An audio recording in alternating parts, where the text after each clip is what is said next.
Hello and good morning, everyone. Welcome to this episode of course, Breakfast with Boom. I'm your host, Mr. Boomstick XL. And as always, we are going to bring the heat on today's show. Lots of big topics and even bigger panel members. So let's get into the introduction so we can break down these incredible topics. Start your Friday off with on the right foot so you have an incredible weekend. So we're going to start with our very special guest. Now, you know him as not only one of the voices, one of the most important voices in the community, in my opinion. He's one of the voices on the Basement Radio Arcade podcast known as BRAP on Wednesday evenings. He's also teamed up recently with a very good friend of ours. You know him as Gaming Forte, where they do a dual podcast and they talk about some interesting and hot topics. And he's also on a quest to hit 1,000 subs. So I'm going to say this right now before we even get into talking with him. If you like my work, if you trust my opinion, I highly recommend and hopefully suggest that you get over to his channel, sub it, follow him on Twitter, and give this dude some support because he is definitely one of the community's finest. Please welcome Slow-Mo Backslap. Yo, boom! Wow, that was a very, very good intro. And I want you to know that's not written down. That's just coming from the heart, brother. It sounded like it came from the heart. That's why I'm so moved over here. Hey, man, I appreciate you supporting the channel. Telling everyone, hey, look, this is why I say to everyone, check my channel out. If you like the content, sub. I don't want anyone to sub if they feel like it sucks. Like your video sucks, Slow-Mo. Like, okay, cool, I'll take it. But I think my videos are good. I think your videos are very informative. I think that you take a different angle. At doing videos where you're more, at least in my opinion, the way I interpret your content is that it's informative and it's from a fan's perspective instead of looking for just a click. So it's not you're not going to get a flash in the pan title just to get people to your channel. You're going to have people come to your channel because they want to hear an honest opinion, and I think that is what separates you from many of the content creators in this community. Yeah, absolutely. I hate the clickbait stuff. I seek to inform people of games that they may not have heard of before, and also inform people, educate people on these developers that you may not know their history or their workflow, how they make their games, why they're so unique or different, or why their quality of games is so much higher than other developers. So that's what I do. And then every now and then I do a live stream where you can see me play some games badly, and it's just having a good time, having fun. And of course, Tuesdays 9 p.m. Easterns, every other time on my channel, we alternate between me and Gamer Forte. We do our little duo podcast thingamabobber thing. We got a name for it. We probably will announce it in another day or two, but yeah, it's just fun. Come check my stuff out, check the live streams out, have a good time, Yeah, well, listen, all his information is in, of course, the show notes once this video goes live. And like I said, if you appreciate the kind of quality content I put out, I would like to suggest that you give Slow-Mo a consideration. At least sub him, stop by, check out his work, and I guarantee you're going to walk away impressed. Next up, you know him as someone that, like I said, always is costing me a pretty penny. Yes, that's right. I wrote the check for 50 cents and sent it to Sony, the PlayStation Nation, to get him on this show again today. Please welcome the awesome voice of the trophy room, Mr. Bad Bit. I do want to just put some rumors aside. I don't see any of the money that the delegation gets. Sony does not share. Let's call it. Yeah, no, they don't, and rightfully so, because listen, the shaky cam that's always on Jim Ryan is very expensive. So we have to make sure that the autofocus is turned off at all times when looking directly into Jim Ryan, because your head will explode. So yes, trust me, it's a lot of money, man. How's everything? Yeah, good. Well, good. We're glad that you're here. I know that you're playing Avengers. You're playing a little bit of Fall Guys. You got, you're doing some trophy room stuff. So thanks so much for taking the time to be here. Of course. Certainly appreciate your opinion. Next up, you know him as Dreadpool, but I call him Superman. He is one of the newest members of Breakfast with Boom, someone that has a tremendous amount of skill and knowledge when it comes to gaming. Welcome, Dreadpool. Good morning. I'm here for breakfast. Let's do this. I just, I got to watch because the skateboard's coming in sometime, hopefully just after the show, but we never know. So if I abruptly disappear, it's because I'm running out there to get my skateboard. Yeah, you certainly don't want to leave it out there too long because someone will roll away with it. Yes. Can't have that.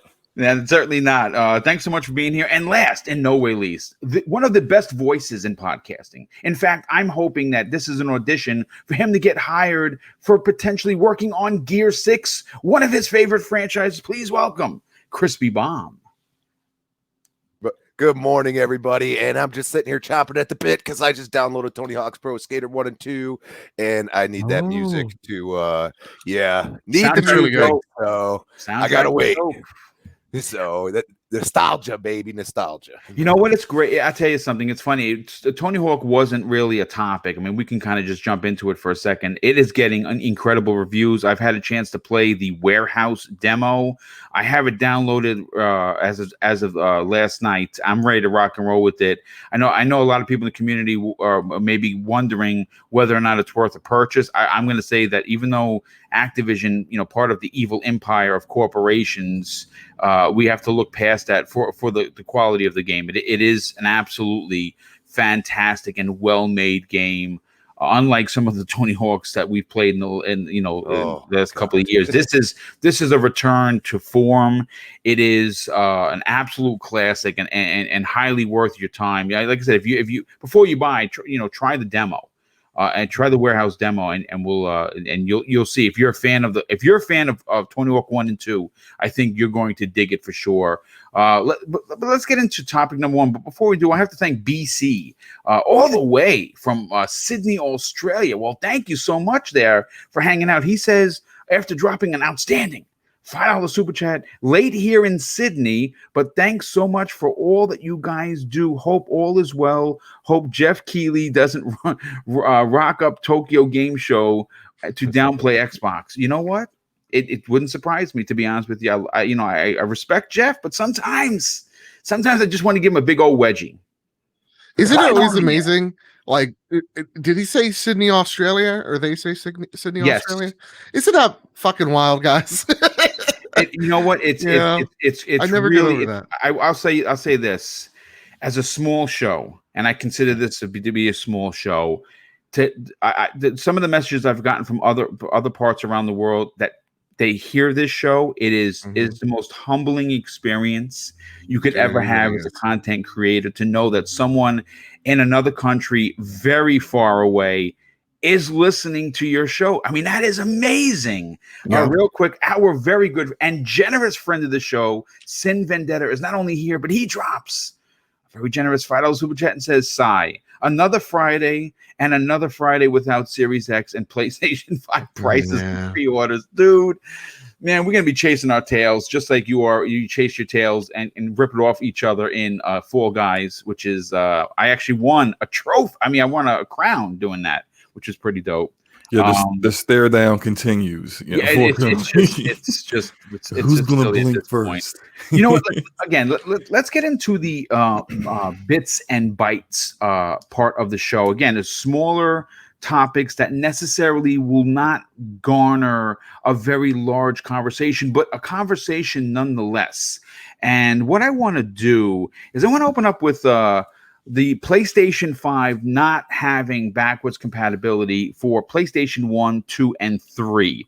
And look, I'm going to be honest with you. Some people in the community are calling foul, and I understand it, especially when you look across the other lawn, which is Microsoft. And they're all about generations, right? They're all about allowing you to bring your games and your collections forward. Super important. But in a story that I pulled from Gaming Bolt, some eagle-eyed internet sleuth noticed that via a Ubisoft support listing, it mentioned that the system was not backwards compatible. More specifically, though, it was speaking about multiplayer titles with the exact wording, backwards compatibility will be available for those games supported by the PlayStation 4, but not possible on PlayStation 3, 2, or PlayStation games. Now, look, I'm going to say this. I don't see anyone holding their Twisted Metal 2 disc in their right hand while they unpackage the PS5 to pop that disc in there. But to be fair, Sony has been extremely coy about backwards compatibility, about the entire backwards compatibility for the PlayStation 5. Now, we got to remember they've done a lot of walking back, conversations they've had with the community. First, it was the top 100 games. Then they changed it. And they said, well, by the end of the generation, we should have all 4,000 games for the PlayStation 4 available. They've walked that back severely. And again, I think most people are buying a PlayStation 5 to play PlayStation 5 games. But again, I have to really, really put the exclamation point on this particular topic is, for instance, Zemi Games. Zemi Games does not have a PlayStation 4, but he's buying a PlayStation 5. And one of his goals for owning a PlayStation 5 is to play many of the PlayStation 4 games he missed because he doesn't have the system. The problem is Sony has not or refuses to talk about it. And I tell you why it's concerning. Not that the house is on fire. Sony's going to be fine. People are going to be mad. It's the internet. They're going to write a letter and send it to whoever they're going to send it to, or write a bad tweet. But to be fair, Microsoft, one of the things that they've done very well, and they've been very transparent about explaining to the customer that your old games matter to them. And I think they've been very transparent about it. I think it's one of the really, really good things that they've done right. And Sony just, again, refuses to bring it up in conversation. We're 2 months away. I mean, just think about this for a second, folks. And again, this is not picking on Sony because, obviously I'm a fan as well. But we are 2 months away officially from the launch of these consoles, potentially, right? Potentially. We don't know for sure. We don't know price. We don't know release dates. We don't know reserve dates. We don't know full-on specs, what PlayStation 5 has, what it doesn't have. We don't know the backwards compatibility range of the PlayStation 5. My God, these are strange times. Joe, I want to go to you first on this. Sure. And again, listen, backwards compatibility for some is a moot point. I totally get that. But if someone like myself, I have 1,000 games for the Xbox, right? I have 1,000 games ranging all the way back from OG to current. A lot of those games, a good tremendous amount of those, a number of those games will be coming forward with advancements. Yep. And that's been confirmed. Sony, we don't know how good the advancements are going to be because they haven't talked about it in full depth. They haven't talked about what 100 games are going to be available. And I would imagine that newer games like Ghost of Tsushima are going to be available. I know that I would like to believe, not that I would care, because I would literally throw it into a garbage pan on fire. Last of Us 2, because you know how I feel about that. Yeah. I beat it. That's my, whatever. Yeah, you beat it. It's your opinion. You go for it. Okay, but you don't like it. It's good. It's we're not going to get into it. It's a dark hole. I don't want to go down. I'm scared of the dark, so I'm not going down that route. Oh no. But again, coming from a PlayStation's perspective, not trying to dump on Sony in any way. Yeah. Is it concerning? Nope. Okay, so it's not concerning to you. Is there a reason for that? Because I don't really think I know, look, for me, I don't care about backwards compatibility. In terms of PS1, PS2, PS3, I couldn't care honestly at all. I think one of the reasons I bought the PlayStation 1 Classic, everybody hold your laughter. And one of the things about the PS1 Classic that I kind of realized is a lot of these games that Siphon Filter that I love, I'm like, oof, right, I forgot the mechanics. They didn't learn what it takes to be a third person shooter or over the shoulder, right? The 5th generation did not age well. There are very few exceptions to that rule. Yeah, but it's typically it's a small list. Yeah, typically if you're not a platformer, the games have not aged terrifically well. So I don't particularly care if I see a PS1 backwards compatibility. I don't think that's necessary. I don't think even to a large extent, I was talking to my friend about it. I'm like, PS2 is the largest library in video game history until this recent generation. How do you make sure that every single one of those games in that library is actually supported? How can you actually say like, oh yeah, every single PS2 game, bam, just emulator on the system? I bet it's easier said than done. So like for me, I don't need PS2 or PS1 backwards compatibility to enjoy my console. That said, though, PS3, I think that's where we get to have the conversation of like, where does backwards compatibility actually matter? And I think it does start with the 7th generation, right? It's the 7th or is it the 6th? I always forgot. Anyway, I believe it might be I believe you're correct. 7. Yeah, the 7.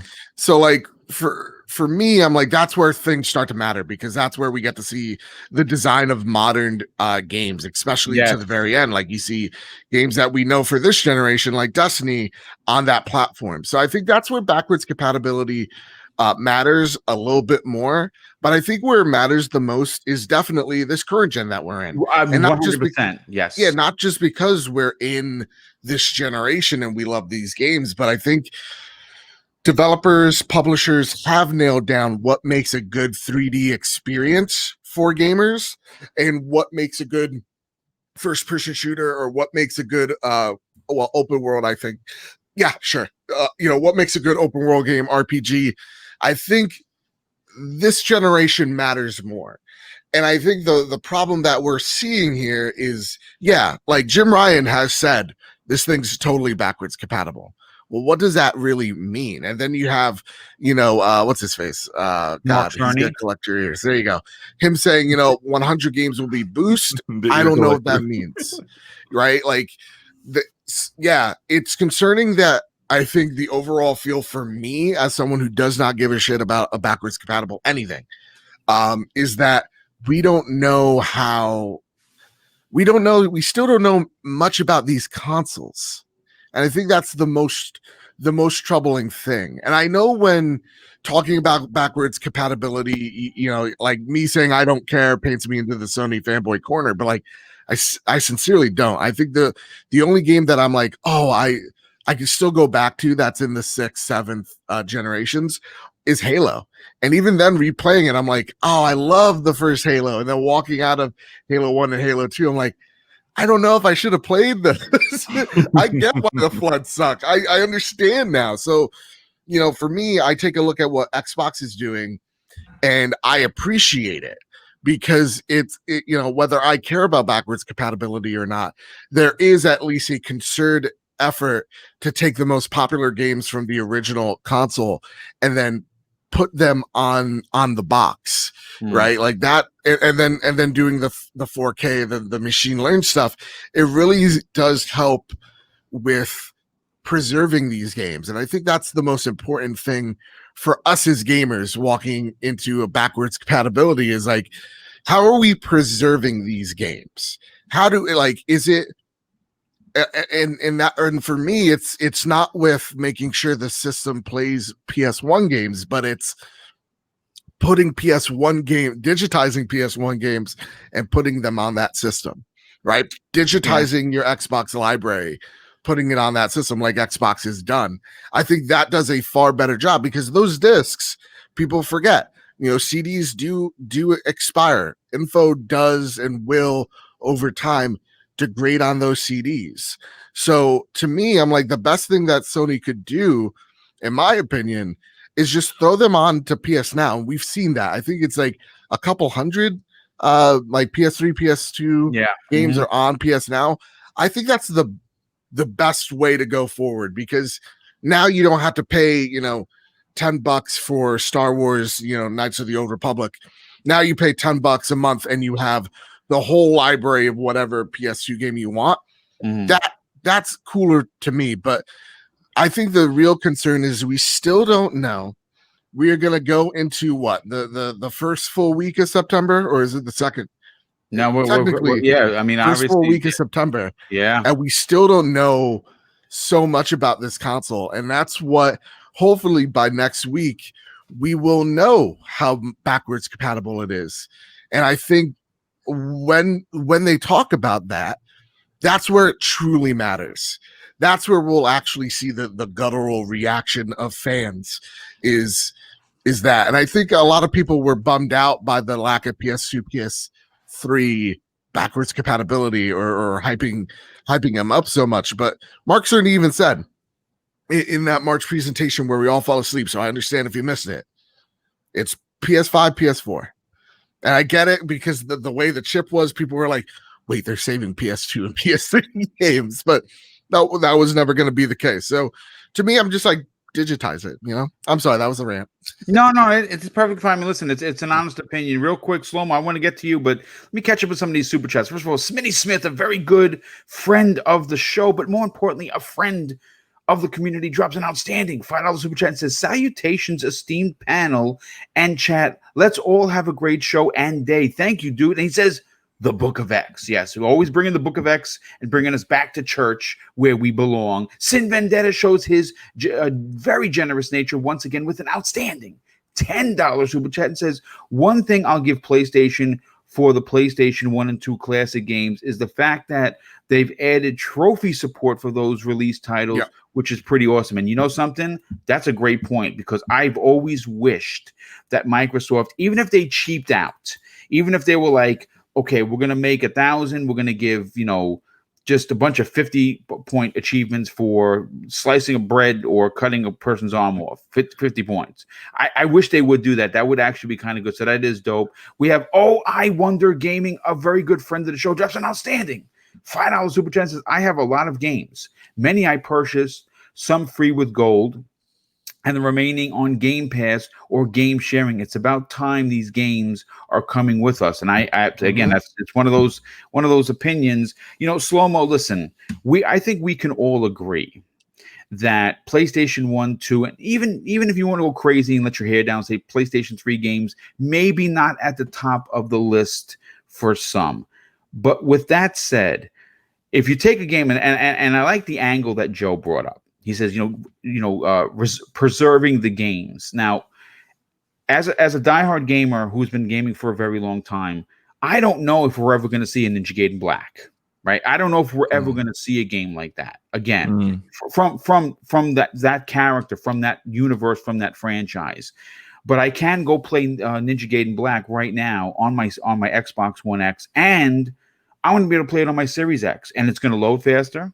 It's going to look better. It's potentially going to have HDR. It's going to have things that it never had before. It could potentially run at 120 frames per second if it's because of the machine learning. This is something that I'm hoping will eventually come to Sony's machine, but we don't know. Again, not the top of the list for some, but is backwards compatibility important? But more importantly than even that question, Slow-Mo, is, are you concerned that Sony has not talked about it 2 months out from the system launching? Okay, first question, I would say backwards compatibility is important, but I think we're seeing varying degrees of importance to certain people and not getting into console war kind of stuff, but just right. This is the general conversation. Yeah. Some people care more about it than others. Now, me personally, and I kind of feel like most people kind of feel the way I feel about this, is that backwards compatibility is important to me for the games that I personally like really impacted me as a gamer the most. And it's like my favorite games, I don't care how bad they look. I don't care how blocky it is. I don't care how badly it looks on my HD TV. I'm going to play it. Yeah, I'm right there with you. Chrono Trigger, I have Chrono Trigger on everything. I have Chrono Trigger on my microwave, okay? I have it on everything. I have it, honestly, I have it on my cell phone. I've had it on every single cell phone that I've had since it's gone mobile, and it's my favorite game of all time. So for me, it doesn't matter how it looks.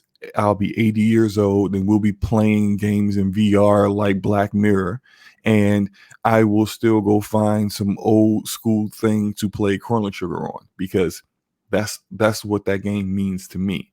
Now, I think sometimes we get caught up with those certain games. Like right now, I'm playing Mass Effect 2 on PC. There's no controller support on PC. Oh, wow. suck at mouse and keyboard. That makes But two of he's us. learning mouse and keyboard so he can play Mass Effect 2. Me. See, those games, some of those games are, and I know Mass Effect 2 is on Xbox, but then I get to play it at 60 frames per second on PC. So that is what it is. But there's certain games that we think about when we think about backwards compatibility. We think about, oh man, I can't wait to play Jade Empire again, Knights of the Old Republic again. But then sometimes that nostalgia hits us. Yeah. Sometimes you go back, like for example, when they made Jade Empire backwards compatibility, I was like, yes, Jade Empire was such a great RPG back on the original Xbox. Couldn't find my disc, but I said, you know what? They got it on the store. I'm gonna go buy it. $8, $8 for a great RPG. Why not? I bought it. Boom! I got about 15 minutes in. Yeah. And I said, you know what? My eyes are offended. I can't do this anymore. I can't. I mean, the story's great, but these characters look like my son did this on an Etch-a-Sketch. Oh wow, yeah. I mean, again, what going back to the past sometimes does is ruin your memory of, like, Resident Evil 2 is my favorite game of all time. Still in like the top 1 and 2. It's been replaced by Resident 2 19, but Resident 2 98 has forever, I mean, ever been number 1 out of all my games I've ever played. And I've tried to go back and play it because, you know, you like going back and beating old games in a new era, and my God, the controls, the graphics, you're like, what did I see? What was I thinking?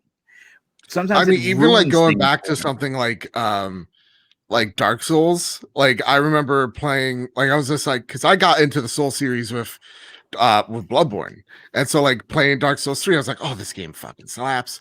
Dark Souls 1 remaster comes out, I'm like, oh, I'm gonna love this because it's, you know, Dark Souls. This is where it starts, right? And like playing it, I'm like, oh boy, even that, you know. Yeah. The evolution of controls as developers, even developers of the same games, figure out better ways to implement their game design. Like you don't remember it when you were playing it back then because it was all new to you back then. But then you look at it now and you're just like, wow. Like you mentioned Halo, and I remember going back to Halo Combat Evolved, game probably I spent so much time in back when it first came out. Me and my friends up all night long playing PvP, talking trash to one another, you know, all that good stuff. Going back to it, and I started like what's up with the controls? Like, I used to play like this. Like I thought this was good. Yeah. Like that control, the default control layout is so different than what we play now. And it's like, exactly. I'm so glad that 343 implemented the ability to give you more modern layout design, because I was like, I can't play the old way no more. I just can't do it. It's hilarious. And what I was saying about nostalgia is I think that for the vast majority of those games, most people don't care about them, but then it's still somewhat important because we're all different individuals and we all have a game or 2 or 3 that we could keep playing from now into infinity. And so that game may be different from everyone else. Like I know, like for PS4, and I'm glad the PS5 would be backwards compatible with the PS4. Don't really care so much about PS3, PS2, and PS1. Yeah, most people won't. Although but PS1, I actually like Xenogears. Xenogears is a great game, dude. I would love to play that again. Although I don't know if that's, once again, I was talking about nostalgia. I think you're gonna run for cover, closing your eyes. I might regret it, you know. But like a game like Until Dawn is a game that I pretty much play once a year That's a on my what PlayStation, a, and I you know what, know I'm rare it's with that. almost a crime against humanity that there wasn't a sequel. I mean, we do have the Dark Anthology, which, to be honest with you, is great, but It it is, would yeah. it would have been great to have an actual sequel But that wasn't an they're on-rail reportedly shooter. working on an exclusive game that isn't VR for Sony. So Supermassive might be doing a sequel of some kind at some point. Hopefully, they'll still be using the Decima engine again for that. All the other games so far have been on Unreal, which is fine. But I really think they were ahead of their time with Decima in that genre. I agree. Back when Until Dawn came out. But that's a game that I'm glad I'll still be able to play on PS5. And you know, it's I think in regards to concerns with them, Ubisoft came out, had the page up, then they took the page down. Now that could mean one or two things. It could mean that Sony came to them and was like, "Yo, what you doing? You blowing up our spot, man. We gonna announce this in our way, okay? Can you shut up and we announce this so that it don't look so bad?" And then Ubisoft took it down and said, our bad," or they were wrong, and Sony was like, "Yo, that's not accurate. We are doing this. We just ain't talked about it yet." And then they took it down, but we don't have any explanation. Yeah, you know what I mean. And again, it's the one thing that we know about Sony, Slow-Mo, and I think everyone will agree on the panel, also in the near 300 in the chat already, is that if Sony has something, they tout it. They are going to the highest mountain and they are screaming from the heavens that we have it and you don't, and suck it. And they're again, the aggressive nature of their marketing is why they won this generation. I mean, obviously the incredible games helped, but their 24-inch Python arm of marketing that they currently have is a strong trait for Sony. And if they had this available, they would be out there talking about it. I don't believe that they do, and it's going to be interesting to see what they offer their fans. Real quick, let me go to, of course, Crispy Bomb. Crispy, listen, you are someone that appreciates a lot of things when it comes to gaming. You appreciate Game Pass because of its value, but you appreciate the ability to play an older game that is for free. And Microsoft makes it real easy. If you have the disc, you can play. And a lot of the times they go into Game Pass and you're downloading it that way. Either way, they're giving the customer something that people take for granted. It's called options.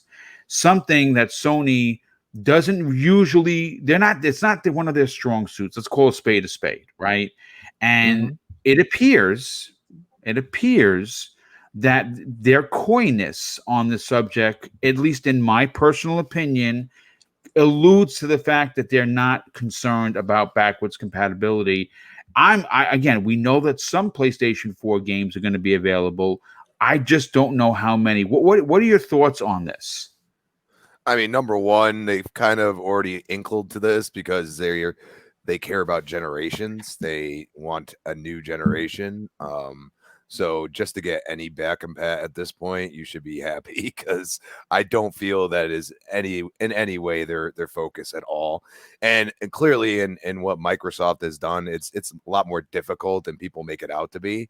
With licenses, with the technology, they're using a lot of their software to really boister being able to play some of these games that are sometimes hurt your eyes. But at the end of the day, I need clarity, because I really didn't touch PlayStation 4 or 3, and there are a lot of great games that I have never even experienced.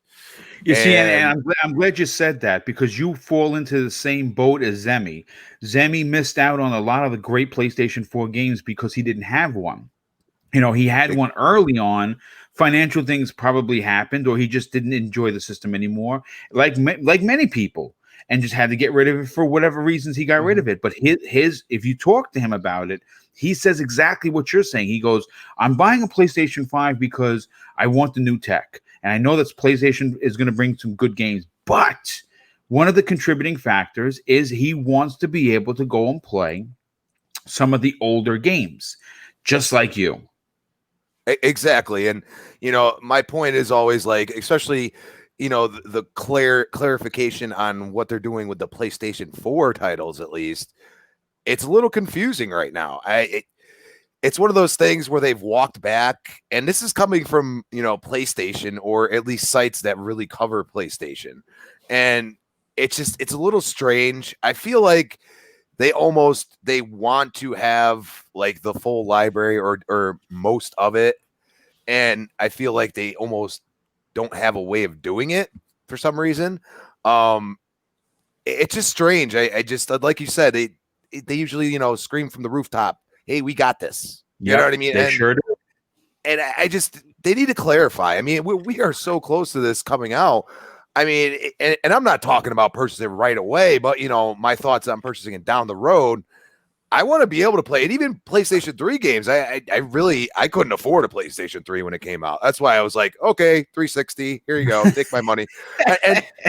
And then that brought me into a new realm of multiplayer that I just never have left. And I've never, and as PlayStation's went more single player route, in the especially with the 4, I've kind of just lost interest in it because I don't feel that they're pushing multiplayer. If they were pushing, exclusive multiplayer games, more of them, or at least these great titles having a multiplayer component, I might be more interested. But as of now, it's more or less, if I can play PlayStation 4 and 3 at the least, a lot of their best titles at the least on a PlayStation 5 plus the new PlayStation 5 exclusives, then I got a good reason to purchase it down the road, maybe in a year or two. Yeah. No, I mean, it makes sense. I mean, obviously, as a consumer, we're always looking for the best value for our hard-earned money. And in 2020, hard-earned money is taking more of a meaning now than ever before. Quite frankly, because of the economy, because of the disaster from COVID and just unrest within the civil aspect of the world. There's a lot going on. So money isn't hanging on trees for us to pick. And it's if you're going to spend a significant amount of money on these next gen systems, which they're going to be to some extent, you want to make sure that you're getting your best value. Now, Dreadpool, let's get to you, and we'll move on to topic, or second part of course, Bits and Bytes. Your opinion on this? I mean, are you concerned that Sony has been so coy? Again, maybe PlayStation 1, 2, and 3 not important for a lot of people. I totally get that. But even their discussion around PlayStation 4 has been moot, in my opinion. I don't think that they've addressed it enough, the way that Microsoft has been so open and saying, hey, listen, hundreds of thousands of hours are going into testing these games. And when you bring home your X, if you want to play a game from the OG, let's say you want to play Fusion Frenzy as your first X game, maybe I don't know. Maybe that's what you want to do, but you can do it. That's the difference. What are your thoughts? I wouldn't do Fusion Frenzy first, that's for sure.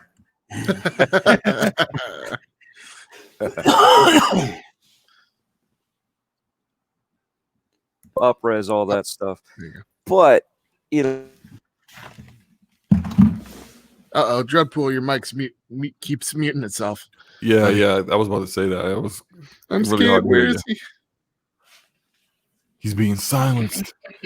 The Sony delegation up here now.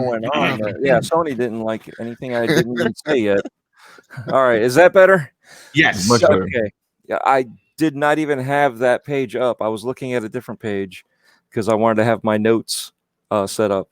But here's the thing, right? Mm-hmm. Back in March, Sony had the Gamers Yawn Fest. Yeah, I mean, really, it wasn't meant for us. Snap of my life. It was, well, if you're a techie guy, you're a developer, that made made some sense. You know what I mean? And as techie as I am, I was kind of like, there are certain spots that I was zoning out.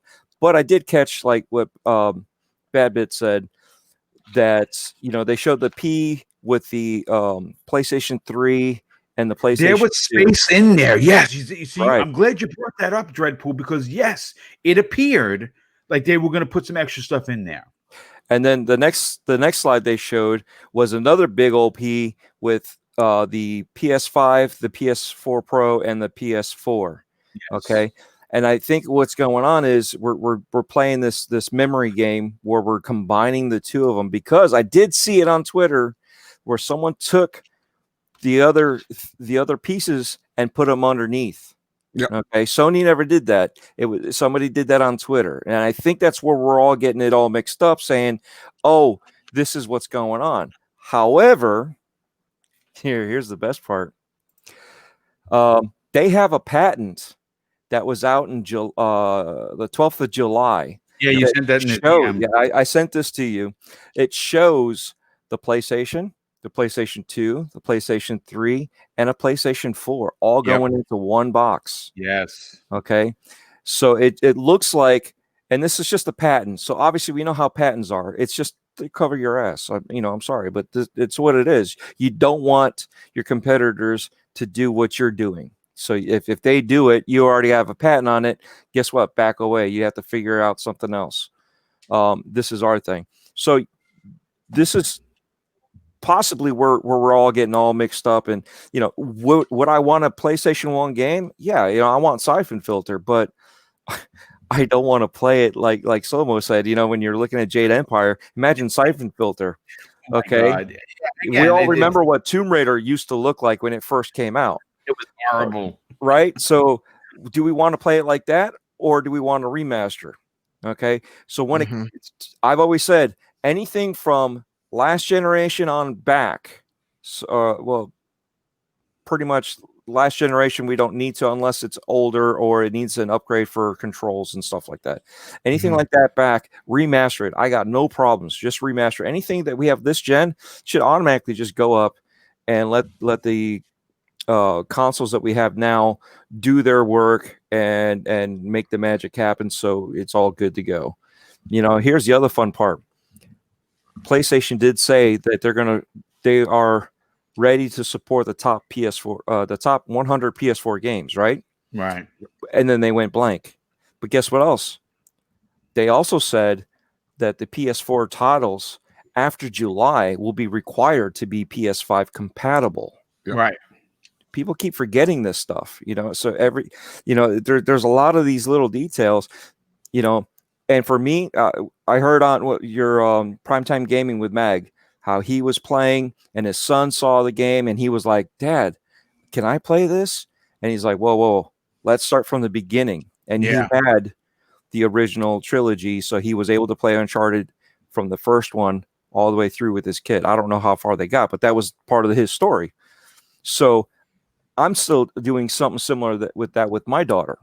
So BC is important for all of us, and it's not just for us because of nostalgia. It's also for the next generation. We want these gamers to understand what we were talking about and where we came from. Sure. Right.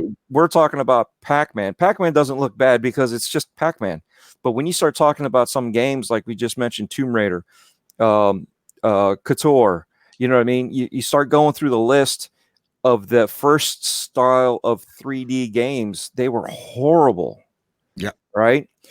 So when they look at it, they're like, "What are you smoking?" Yeah, it's terrible. I don't want to play this. And the controls are bad. The animations were bad. Yeah, those need to be fixed. They need to be brought up. But we need them to also see where we came from, like we said, and enjoy those stories. There's a lot of good stories from back then. That's why we still watch classic movies. Yep. How many times do we still watch classic Dracula movies? They all have a place. They have their own place, but that's the thing. You want the rest of everybody to come up, and if we can have our consoles go along with us, and most of us have digital content, right? So guess what happens if it doesn't come along? You just paid all that money for your one-time shot. That's it. That's why I think you hit the nail on the head here, why Xbox and PlayStation give a big shit about PS4 and Xbox One backwards compatibility more than anything, because more than ever they see where digital started for sure. Yeah, I mean, they see that once you're in that ecosystem, you're locked in.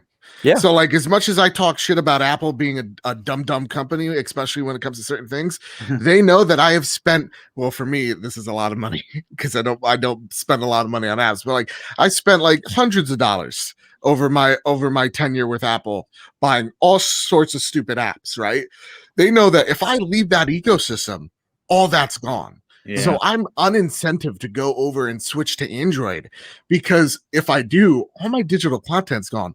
That's why this generation is going to be so interesting, of how each company supports their digital consumer base is going to probably dictate where the consoles are going to be popularity wise, if we want to get into that console war narrative of who's going to sell the most. Is it going to just look like what it looked like with the PS4 and Xbox One, strictly because people are tied into those digital ecosystems? And how many people are talking about buying next gen consoles, whether it's the PlayStation 5 or the Xbox Series S, right? Because that's supposed to be digital, right? Yep. So how many of us are talking about buying those versions? We all talk about buying the disc version regardless. Yeah. Because we want to have that ability, if we have a disc, to pop it in and be able to play. Yeah. Well, look, all I can say is that again, the house of Sony isn't on fire. Though questions should be answered, more importantly, should be asked by the community as a whole. I want to move on to another topic, though. I think this one is going to be pretty interesting, because we're going to race right back to of course, Xbox. And, look, I'll say this. As a diehard Xbox player and one who is looking extremely forward to any new information regarding the Series X/S, when you're talking about launch date and pre-order date, and, of course, the price. Well, there is one particular industry insider, and I say that in air quotes, that I think that is not only trusted, but very rarely have I ever saw him get anything wrong. I'm talking about Klobrille. If you don't follow this dude, you should, because if you're an Xbox fan, I don't know if he has the bat phone directly to Phil or where he gets his info, but he is spot on when he puts out a tweet, and it's never half-cocked. Like it's always very specific how he does it. And he dropped a tweet the other day while answering a fan's question, which he does quite often. And here is the exact tweet while discussing the Tokyo Game Show, which Microsoft will be attending on September 24th, but more specifically, opening the show with a 50-minute presentation. And the person on Twitter that wrote to Klobrille, it's at King of Chickens. I don't know if that's what you want to be king of, but that's what his name is. King of Chickens with a 0 for the O. And he says this to Klobrille: I hope that's not the date for the next event from Xbox and just one of them. I hope we're not waiting until the end of the month again. And Klobrille's response was short, but I think it was specific enough where he actually knows something. And he said this: there will be relevant Xbox news earlier. Now, listen, we have heard from Tim Dog. I think everyone knows who he is. He's obviously a community icon, at least in my opinion. He's also a part of RDX every week. And we've also heard from Benji Sales, who was recently on the Iron Lords podcast a couple of weeks ago. Seems like a really good dude. I'm going to eventually like to try and get him on as a guest. The trophy room. Oh, goodness, I'm sorry. Well, there you go. They're saying what they both said, and they didn't say specifically that this is locked in.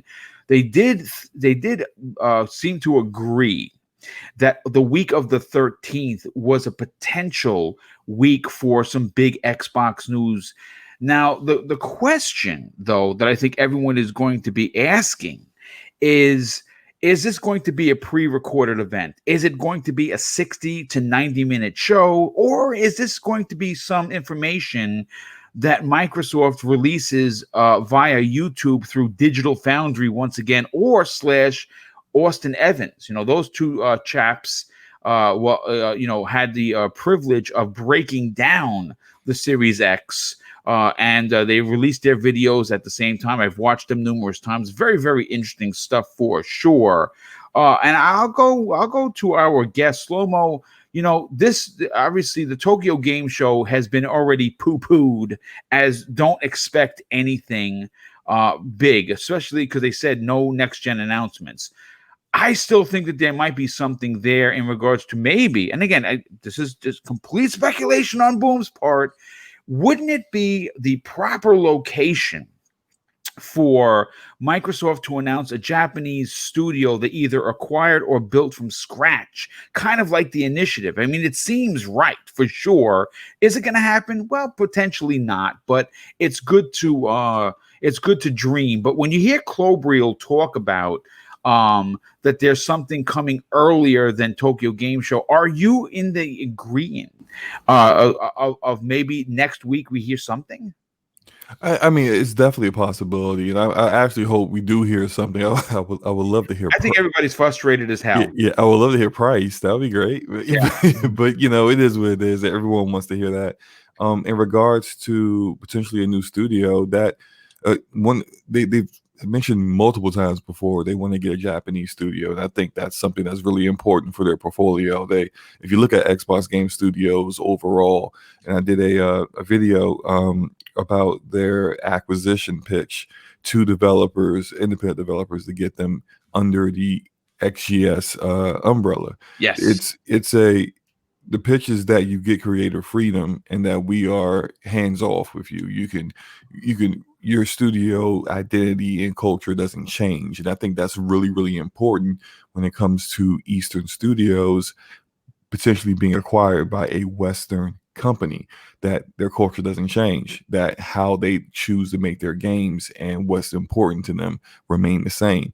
So I think that approach could be really important towards eventually convincing a developer to come on, and it will also be good for the diversity of their portfolio, because they got it locked down on RPGs.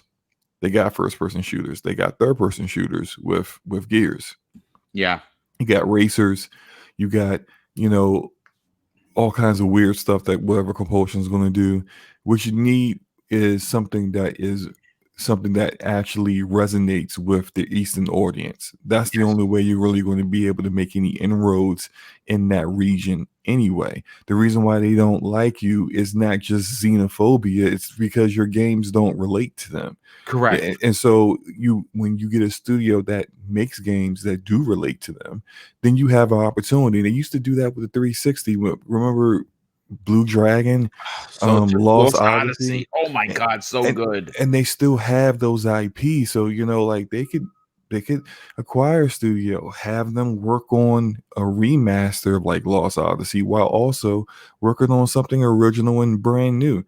It's something that I think they should do. And I know that's something that they're working on. Whether it's going to happen or not, I have no idea. The way things are going now, if they do show us anything, they're going to be talking about the share button of the new Xbox controller for 45 minutes.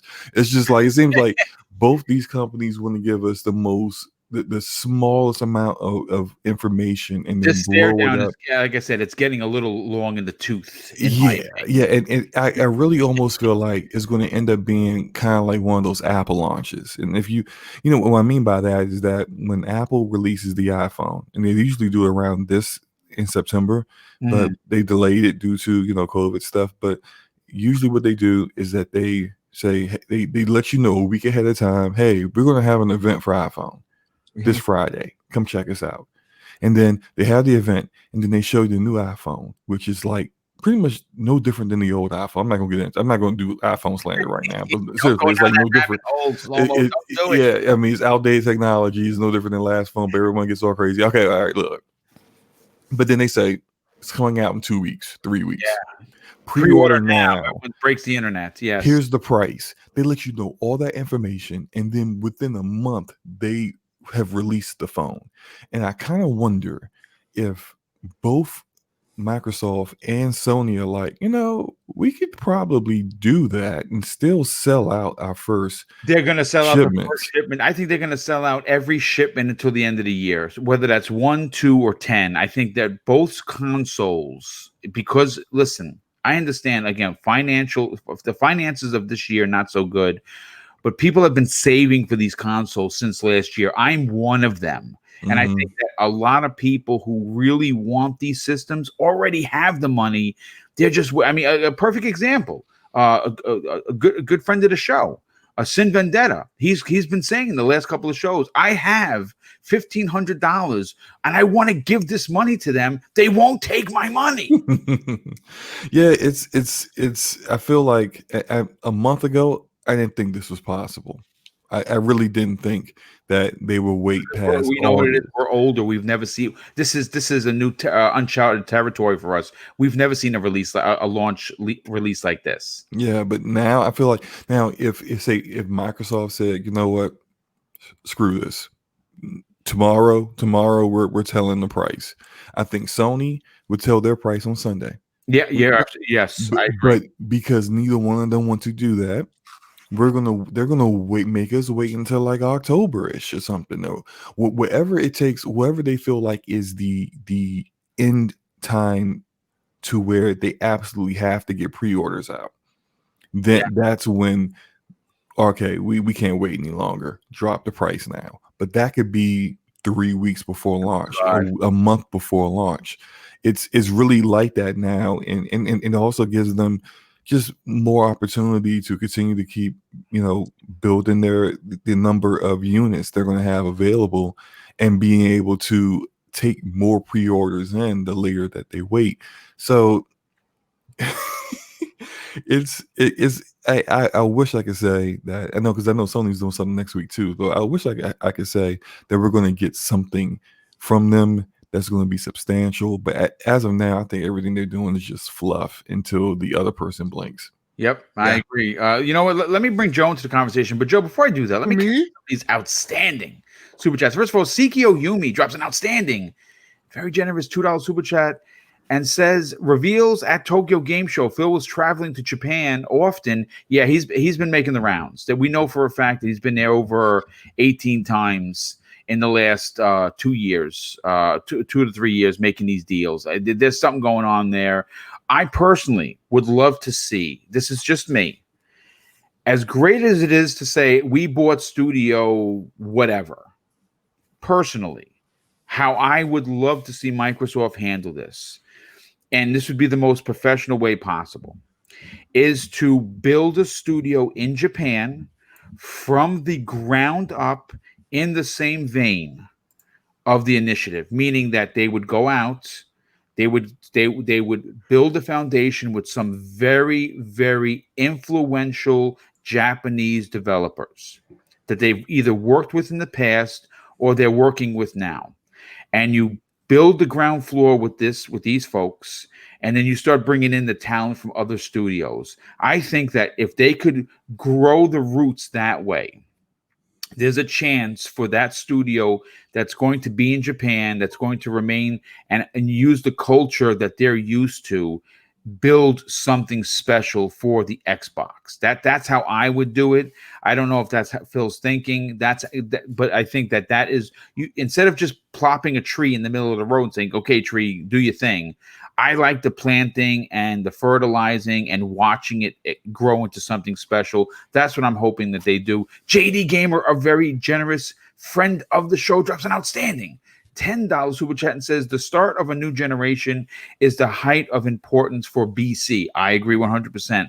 It's during these times, this time, that we elevate games like Ratchet and Clank, Godfall, and the Medium to AAA status, while BC games like KOTOR are often better. That's a fantastic point, JD. Very, very well written point. We also have J-Slayer J66 drops an outstanding $5 super chat and says, Sony needs to come out and guarantee that all PlayStation 4 PSVR games are available day one, or what's the point of PSVR working on I'm going to be mad. Oh, just so you know, that they've already confirmed PSVR is fully backwards compatible, so you don't have to worry about that. Okay, excellent. Well, thank you so much for clarifying that. East Texas Alex, a good friend of the show, drops an outstanding $5 super chat, says, good morning, everyone. Android is better than Apple. Great show, guys. Well, I would agree there. Joe, here's the thing. I think that Microsoft did not want to potentially have people's expectations go through the roof. That's why they tweeted out this is what we're talking about. Yes. And at the end of it, no new next gen news. A lot of people were disappointed with that. Fine, whatever. But I mean, what are your thoughts on Klobrille's statement? Because it seems like more of a statement than him answering a question, that we're going to get something before the Tokyo Game Show. And to kind of leverage my point, could that be the reason why we won't have any new information? Because the information has already potentially been put out there before the show. Yeah, so I think it's already all pre-recorded. I think there was actually someone taped at the Xbox Studios an interview with Phil sometime mid this week. Mm-hmm. So we could just assume that they have the marketing package and it's being edited as we speak. So I wouldn't be surprised if, let's see, what's today, the 4th? Yes. They still got time.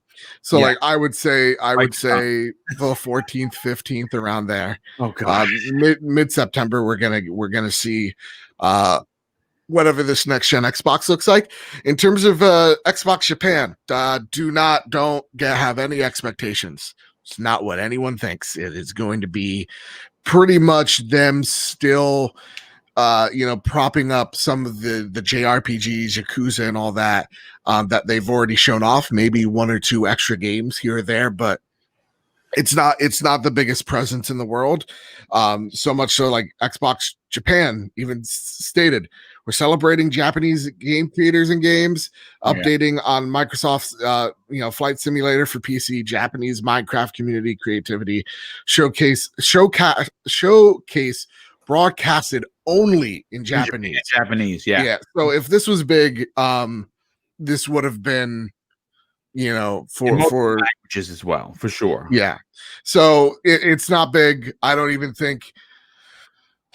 think necessarily they're out to buy studios in Japan. I don't think studios in Japan necessarily want to be owned by an American company. I think they're going to build from the ground up personally. I think that's where they should go too, because I like, for example, what is it? Japan Studios, PlayStation Japan Studios are of fantastic support and also main studio for PlayStation. I would love to see a Microsoft Japan Studios equivalent there as well, making some unique experiences.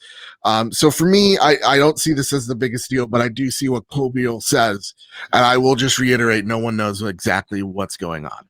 It's listen, at this point we're hanging out in speculation town, a place I enjoy hanging out, because when I'm wrong, I'm not wrong, because it's speculation town. I throw that out there, so it's my way of a safety net. I will say though, the one thing, and this will be my final point, what Slow-Mo said, I think Slow-Mo said is the fact that Apple has enough bandwidth where they can announce the specs, reveal the console, reveal the overpriced price, and then the next week it's in your home. Yeah. So when people really hype up the idea, consoles have to be X amount, or they have to release the price by X date because I need to save up. Don't kid yourself. You already started saving up. So I know I have. Yeah, you just want the price because it's going to release the anxiety of that $600 price tag, right? Mm-hmm. So that's I think what everybody's heads at right now, because everybody is paranoid on price. But at the end of the day, and I will state this like I stated last show, no matter how many consoles, no matter the price, no matter the lack of exclusives or all of the exclusives, both these consoles will sell out. No doubt. Constantly. Yeah. Absolute constant, at least for the first 3 to 4 months. They are going to be very hard to find, because although the economy, the stonks aren't as good as what they used to be. Right. And I'm a stonk analyst. I don't know if you know this. Even during the Great Recession, games seem like, just like with the guns and tobacco industry, that it is recession proof almost. Put an asterisk on that. Right. So games still make money even in economic downturns. So I think that's what, like, people are, when they say, oh, this needs to be X price because $600 is too much for this economy, it's really people being paranoid. They don't want to pay that much. But when people aren't going to Disneyland or whatever the case may be, yeah, they have extra money lying around to go out there, buy a PS5 and forget about the world for a second. And again, this not bringing the stock market into the conversation. It stunks. I think that at least for the Americas, we could potentially see the second COVID check go out in November to obviously stimulate the movement of Black Friday and everyone still buying. So we could, again, if that's the case, and people will have enough to depending on your circumstances, the money to buy these said new consoles. The problem is whether you can find them or not. Real quick, let me before I get to Dreadpool on this smaller topic, Moresco drops an outstanding and very generous $10 super chat, and he says something quite humorous. Take my money, Boom, because it sure looks like Xbox and Sony don't want it anytime soon. Well, thank you for your generosity, but more importantly, thanks so much for hanging out, dude. We ultra appreciate your presence. Dreadpool, listen, Klobrille is can sometimes be cryptic, but sometimes, like this particular point, he is to the point, and he obviously, he doesn't even consider himself an insider. I think that he's being just very gracious. He knows a lot of people within the industry, not just within Microsoft. I think he's on to something here. I think that either I would, again, in my heart of hearts, would like to believe it's next week, but I think it might be the week after, which is, again, it's like nails on a chalkboard. We want to know the information. What are your thoughts on this? Like my two predecessors said, don't expect much. I think they're going to feed us enough to keep us still anticipating everything that we want to hear. We still want to hear the price. We still want to hear about the S. The S may actually be something that might come out. I mean, we've had so many leaks. That's ridiculous. We know so many people that know insiders that have been talking about it for the past year, that it does exist. We've seen all this stuff. So if anything big is going to come out in the next couple of weeks, it's going to be the fact that there's an S. But even then, I don't see them pushing that out just yet until there's a price settlement between the two. You know what I'm saying? Once one of them releases the price, that's when the S will actually be announced. So that way you get your price and your performance from Xbox, and then you get whatever from Sony between the two consoles that they have. I'm hoping it's not $100 difference, but those CD players, DVD players cost us what, $20? So it's got to cost them mass marketing probably like $10 at the most. It used to be more than that. It used to be $50 for us and $20 for them, and it's their own product. So it's probably like $5, $5 to $10 for the difference. I'm not paying $100 for that, and that's a big deal. But again, I don't see anything big coming out just yet. I see them pushing it closer to the release launch, because like Shlomo said earlier, with the cell phones, they announce it and then here you go, here's your announcement, and they've known that the cell phones were coming out, so it's not like we didn't know about it, and people still buy a $1,400 phone. It's what I mean? And I know a lot of the $1,400 phones are on a payment plan. Well, see, that's the advantage I think Microsoft has over Sony right now, is that they're offering that the ability to not have to spend all that money up front, and not only do you get the console for like $22 a month, but you get 2 years of Ultimate Game Pass, which includes xCloud and Xbox Live, and of course Xbox Game Pass. So I think that is going to help a lot of people who are a little tight due to the current situation.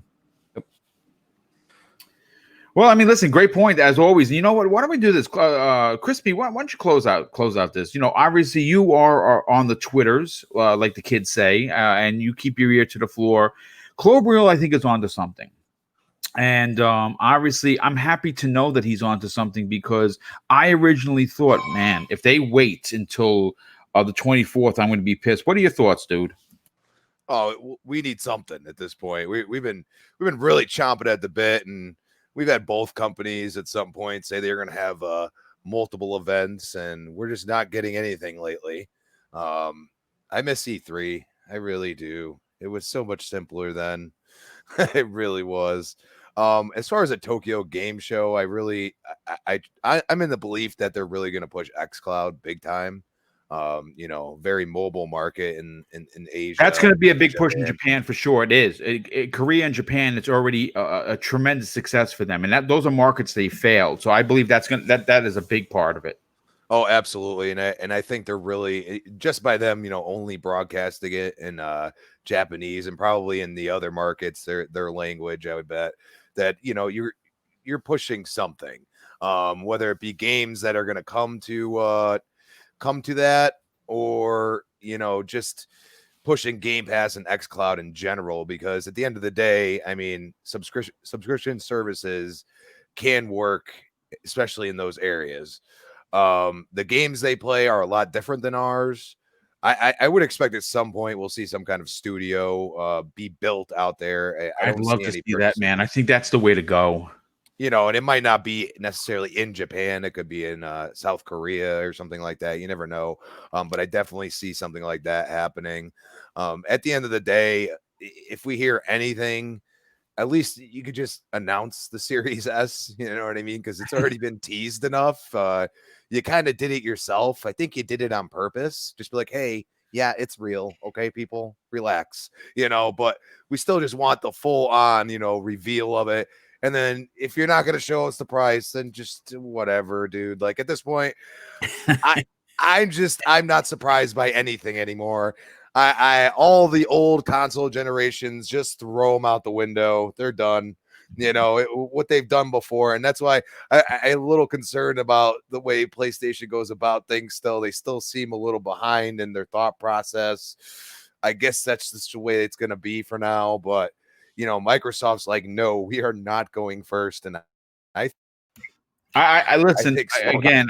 I have a real strong suspicion. Oh, and again, this is completely a theory. This is my words. I have no inside knowledge whatsoever. I understand that these consoles are expensive. I understand everyone's like either 600 or 500, but I just feel in my heart of hearts that the reason why Microsoft refuses to go first on price is because they are going to cut the legs out from Sony. And I'm talking as much. I mean, some people will say $50. I think that they might be so aggressive simply because they can afford to be this aggressive and cut them for undercut them by $100. And it would be a repeat, but reverse of 2013, where Sony had the price and the power. And now in this new generation, Microsoft would retain the power because that's confirmed, and they would beat them in price. And if they were able to somehow squeeze out I don't know how they would do it, but $100 difference between the consoles, and then offer a cheaper next generation console in the S that is more powerful than our current X, which is the most powerful console on the market right now, my God, that would really set the stage for one of the most bombastic launches in the history of gaming. Absolutely. And at the end of the day, you could sit here and tell me exclusives, but multi-plat price. Multi-plat style. And if you're more powerful and you have the price, people will be like, oh, well, I guess I'll get an Xbox this time. Like that's what some people, that's their thought process. Yes. Is that all of us? No, the hardcore, especially not. But it's either you're getting both or you have your preferred console. But at the end of the day, a lot of these casual gamers, they would rather, if they see the power in their Maddens and stuff like that, and then you have the price on top of it, they're just going to say, well, I'll go there. I know their online play is good too. You know what I mean? The services are there. Then you might get them in, you get them in the Game Pass and they're like, oh, wow, look at this. You know what I mean? Yeah. And these are little ploys that, people aren't recognizing. And they're just like, all I want is the exclusives. Well, not everybody's got their multi-plat they play. Everybody does. Everyone does. Sure. You got that one. The exclusives are big with hardcore gamers. The hardcore gamers care about exclusives. The casual gamers, of course, they do care about the multi-plats, the Maddens, the 2Ks, the FIFAs, Call of Duty. Yeah. But then they GTAs. also, what's also really important to them is where their friends are playing too. So yes.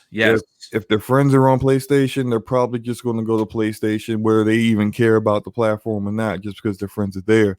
Price does matter, in the sense that if you feel like, well, not even really a feel thing, based off of the results of this last generation being outsold to the one, Xbox can look at the landscape and say, okay, our brand power isn't as strong as PlayStation's is.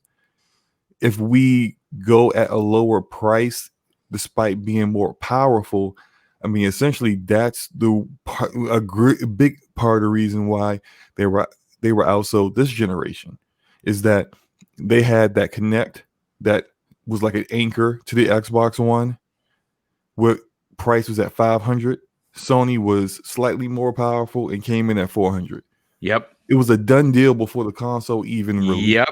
And so if you can kind of create an imbalance where you can get people to understand we have a more powerful piece of hardware, and if you are, say, $100 cheaper, that's going to get some people, especially when the Series S finally gets announced, and that's even more cheaper, then you do have an opportunity to get some people to give you a shot, because hey, it's $300 for a Series S, or it's $100, maybe even potentially $250. right? And so you do have those opportunities, but then you need to do something like that to kind of convince whole groups of friends or people who are casual gamers to switch over from one platform to another.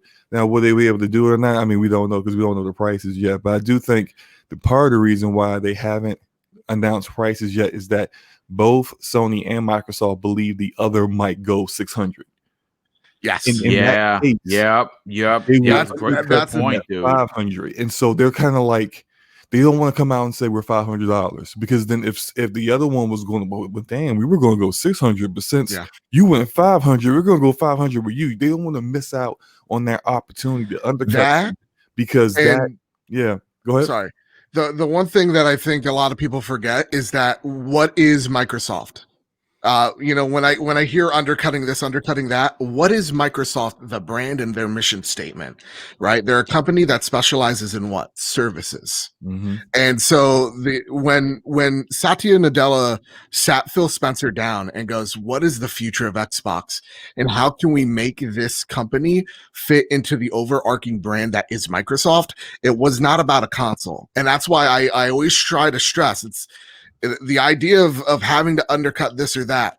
Microsoft, that console is going to come out at the price it's going to price at. Like, the reason why these consoles are not at September, or sorry, the reasons why these consoles have not been, the prices have not been revealed yet, is because they're both expensive.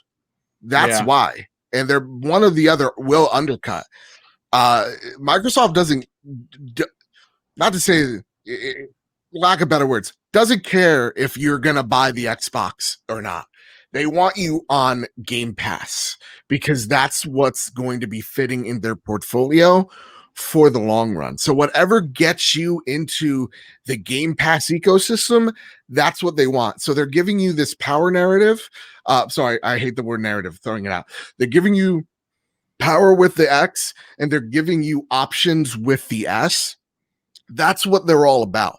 So I don't think Microsoft, they're thinking it, but it's kind of like they're doing their own thing. They're not thinking of Sony every step of the way, of what's so like, oh, is Sony gonna checkmate us here, that, or the other thing. It's not a game of chess they're playing. They're both playing their own different games. They're thinking, okay, we don't want a repeat of last year. And now with COVID, it's thrown everything in flux, or last generation rather. So it's thrown everything in flux. Both these consoles are expensive. That's why, or else it's kind of like what we said earlier. If these consoles weren't, if the PlayStation 5 was a $400 console, They had been talked about it. PlayStation would be singing it to everybody. If Xbox, the Series X, was a $400 console, they would have been saying it already. It's not, and that's the thing that I think a lot of people, we got to get this idea of, well, since they have Game Pass, they can take a loss. That's not how they operate. No company wants to take a loss, dude. I kind of feel like at the same clip, if you're going to be $600 and you know you're going to be $600, just go ahead and say it. Like, what's the purpose of holding it back? Holding it back doesn't going to ease that pill to the and customer. that's where they're thinking of Sony. Right, because they you know, I hope these consoles are 500. That's what my thinking is, but they don't want to launch this console at, let's just say, God forbid, $599, right? Mhm. And then Sony comes out, goes, you know, the next day, $499. That throws them a little bit through a hoop. Also, the PlayStation Digital also throws Xbox through a hoop, because then it asks the question, well, where's the Series S is going to price at? So they're in a predicament of they're playing chicken with each other, because they both know the prices are expensive, and PlayStation knows if they launch at $599, Xbox will come out and go $499. So they're both playing chicken as much as they can go, but it looks like one is about to take the hit. And what I mean by that is, I think if you're going to announce now, you're going to take the lower, you're going to take the hit, right? So like Xbox preemptively goes, okay, listen, if we launch at our high price, because they probably have 4 or 5 different price schemes right now. So they're like, if we launch high end, we know our competition will undercut. So where do we want to go? And they'll probably go with the lower number to stay competitive, just so that PlayStation has to launch at a similar price. Well, Sony's supposed to have something next week, so they could be going next week first. The thing next week could probably be the Kenna Game Informer story. But listen, and I've been saying this since God knows when. Any company that goes first and bites the bullet, I will have so much more respect for. Just do it. Just rip the Band-Aid off. Hurt me now, so you can't hurt me again, you know?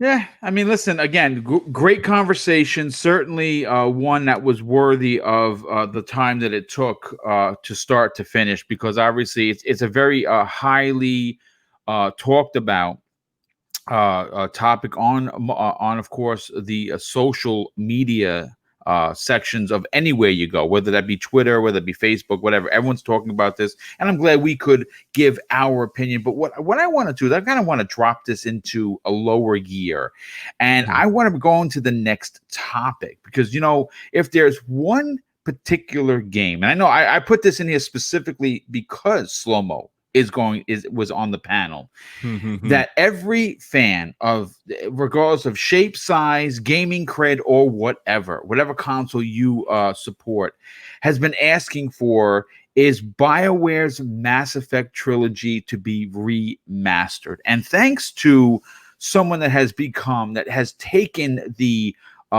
gaming world on by storm, Jeff Grubb of VentureBeat has once again been brought into the conversation, because he has some incredible things to say about the beloved Mass Effect Trilogy, some of which gave me goosebumps writing it, because I'm a huge fan and I would play that trilogy first before a new game. That is how much I love Mass Effect. Now, in a story that I pulled from gamingbolt.com, Grubb is very confident that EA is targeting an October release for the unannounced project known as the Mass Effect Trilogy HD Collection. Grubb said the publisher's plans could yet change given the upheaval caused by C-19. Now, here are some statements from the interview with Jeff Grubb. He says, up until like last week, I know the plan for sure was to announce it in early October and release it at the end of the month. So good news. here is some bad news. It's 2020. Maybe that could start to slip. It sounds like maybe that's a possibility, though I'm not sure yet. He added this, though, and this is where this is the important comment. I know it's real. I've seen more than enough evidence to know it's real. But again, it's 2020 and they haven't announced it yet. Now, EA has confirmed, and we know this already, that they're going to launch, of course, Star Wars Squadron for $40 on October 2nd. And this is Grubb's response to that. He goes, I think they were planning to have the Mass Effect trilogy be the other big thing for $60 this holiday. So that's why I'm still pretty confident it will make it out. But with everything else falling apart, it's still up in the air. So he's kind of like 50-50 on it. But the fact that he knows it's real gives me hope that we're going to get this. He says that he finishes off the interview with that it's not for sure, that it's not a guaranteed yet, but it is a possibility that it's still that it's still on the table. And like I said earlier, I heard October for both games, meaning Star Wars and the Mass Effect trilogy. Now I'm gonna say this first of all, and Slow-Mo, I have to go to you first, okay? Because obviously you are one of the biggest, outside of Jamie Moran, who everyone knows as being Mass Effect lunatic _1. You might be side by side with him standing, and I'll be in the middle of you two because I love Mass Effect. As a matter of fact, Mass Effect trilogy, the Mass Effect 2, one of my favorite in the whole series. I actually got the achievement, and I played the game 3 times to effing get it, to make sure that no one in my crew died on that last mission. And I jumped as high as my 8-foot ceiling could catch me. That is one of my crown achievements in gaming, is getting that particular achievement. Listen, this is going to be big no matter when it releases. Hopefully, though, it releases at the end of October, and they do it in a way kind of like how Fallout 4 was announced. Here, Fallout 4 coming. You know, here's the gameplay. Look, it looks great. Oh, by the way, it's in 2 weeks. It's available. Go crazy. I'm hoping that happens because obviously Mass Effect is a beloved trilogy. I believe that it is a title that I would not mind spending another 100+ hours between the trilogy and unlocking all those achievements again, no problem. What are your thoughts on Jeff's statements regarding it, knowing that it's real? Well, first off, I take offense to Jamie being a bigger Mass Effect fan than me. I don't know if Jamie has a N7 mug like I do, Maybe an not. N7 hoodie, as well as an N7 t-shirt, long sleeve and short sleeve in black, gray, and white. I don't think he has that. You know what? I will confer with him the next time he's on the show. But outside of the fact that I play through this trilogy once a year, this remaster, I've already played through it again this year. I'm actually, like as I said earlier, I'm playing through Mass Effect 2 on PC right now. I think I would buy that even at $60, and I will play through it once more. That it's the best trilogy that was ever created in video games, in my opinion. And Mass Effect 2 is one of the best games ever created. And that suicide mission you mentioned is one of the best missions in gaming history. There's nothing else that you can talk about with the kind of structure that it has, that it literally takes everything that you did up to that point in the game and throws it in your face. If you rush through missions, if you didn't care about your squad mates, your crewmates, if you didn't get their loyalty, it all blows up on you. If you it sure does, and it falls apart quite quickly. If you didn't upgrade to Normandy, you're gonna lose some people before you even get in the mission. Oh, whoops, you lost 3 people? Wait, maybe you should upgrade your shields and your armor. Too late now, can't go back.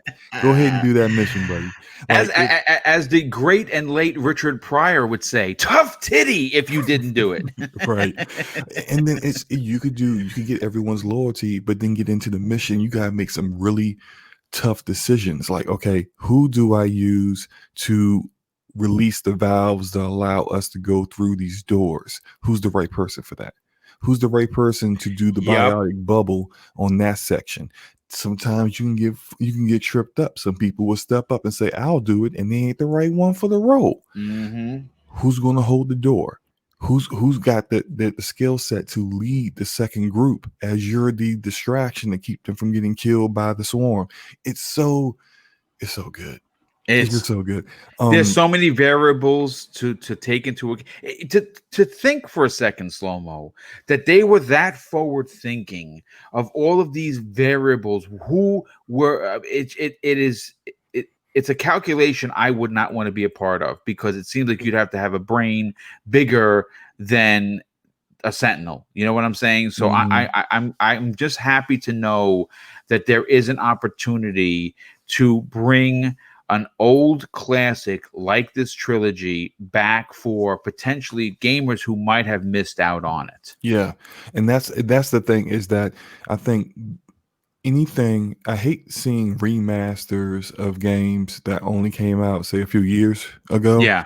But when it comes to a full generation pass, and it's a game that's a classic that people really, remake that or remaster that. I actually do kind of feel like Mass Effect 1, control wise, the cover shooting is really, really dated. I think that one could use a remake. Especially the elevator or loading screens as well will probably be shorter. Yo, hey, look! When I play it on PC, and I got an NVMe, third generation NVMe SSD, and those elevator load screens, half a second. Yeah, that's the most beautiful thing I've ever heard. Yes. Yeah. So guaranteed, when you play it on your next gen console on PC, those load screens of eternity won't be there anymore. It will be just, I got an elevator, I'm out. All right. Let me go talk to You'll open the door, close the door. Like, that's how it is. Grand opening, grand closing. It's just it's so seamless, and I just can't wait to play it with better textures, because even though it looks great on my high end PC rig, your PC can't remake 2019 textures. I mean, right. 2009 textures, 2010 textures. That stuff needs to get upgraded, and so I can't wait to see that. I am somewhat concerned because BioWare isn't who they used to be. Right. But they don't have the game to do itself much though here. is done. Exactly. Use the same voice, like all voice recordings. You don't have to do anything but just remake what was already done in a very, very excellent way. Yeah, so, and I'll say this: if it is $60 for all 3 games, that is a great deal. Oh yeah, hell yeah, it's a great deal. It coming out October. I think at the very latest we're going to see it by March, because apparently it's supposed to come out in this EA's fiscal year of this year, right? And their fiscal year ends in March 31st, 2021. Yes. So anywhere between October to March is when you'll probably see it. And like Apex Legends, EA isn't above stealth launching something. Yeah, no, you just wake up one morning. There's a tweet from EA. Hey, we just launched Mass Effect Trilogy Remastered. Go get it now, $60. I would probably have a heart attack after you're calling in work. I can guarantee you're calling in work. You're calling sick. You're like, I'm sick. I'm dying. I'm dying. I got Ebola and COVID. I'm not coming in. Don't expect to see me for a week. That's a combo. Oh my God, that certainly is. You know what? I mean, listen. We know you're one of the biggest fans out there, and this is a big deal. Dreadpool. I want to go to you next, because there are some people in the chat asking why we're talking up old games, and you're obviously a little older, like myself, not as old as me, but I think that old games have a place.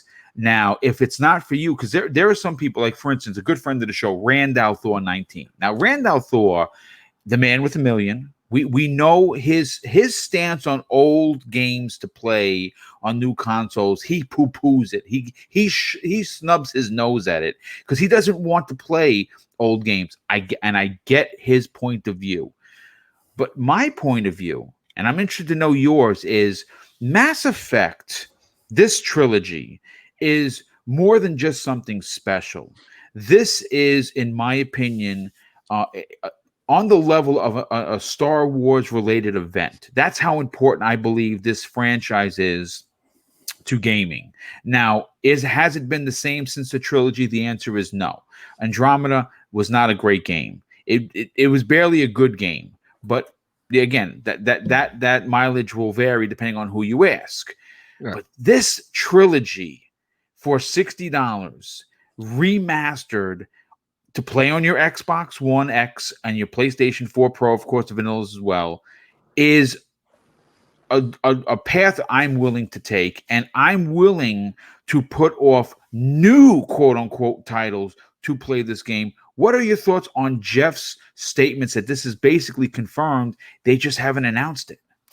Well, Boom, I'll tell you that Rand is a young whippersnapper and doesn't know what it's like to game uphill with your quarters in your pocket. No, well, see, everybody's got their own version of what it's like to be a gamer. You know what I mean? So some guys, have that one and done mentality. Some guys have, I don't play old games, whatever. Everybody to each their own. But when it comes to those of us that have been around a lot longer, we grew up with it. It was something that was instilled with us from before video games were a thing. Yeah. You got to remember, we were also those that were playing video games were also the nerds. Now nerds are cool, right? That's right. So there's that different mentality now.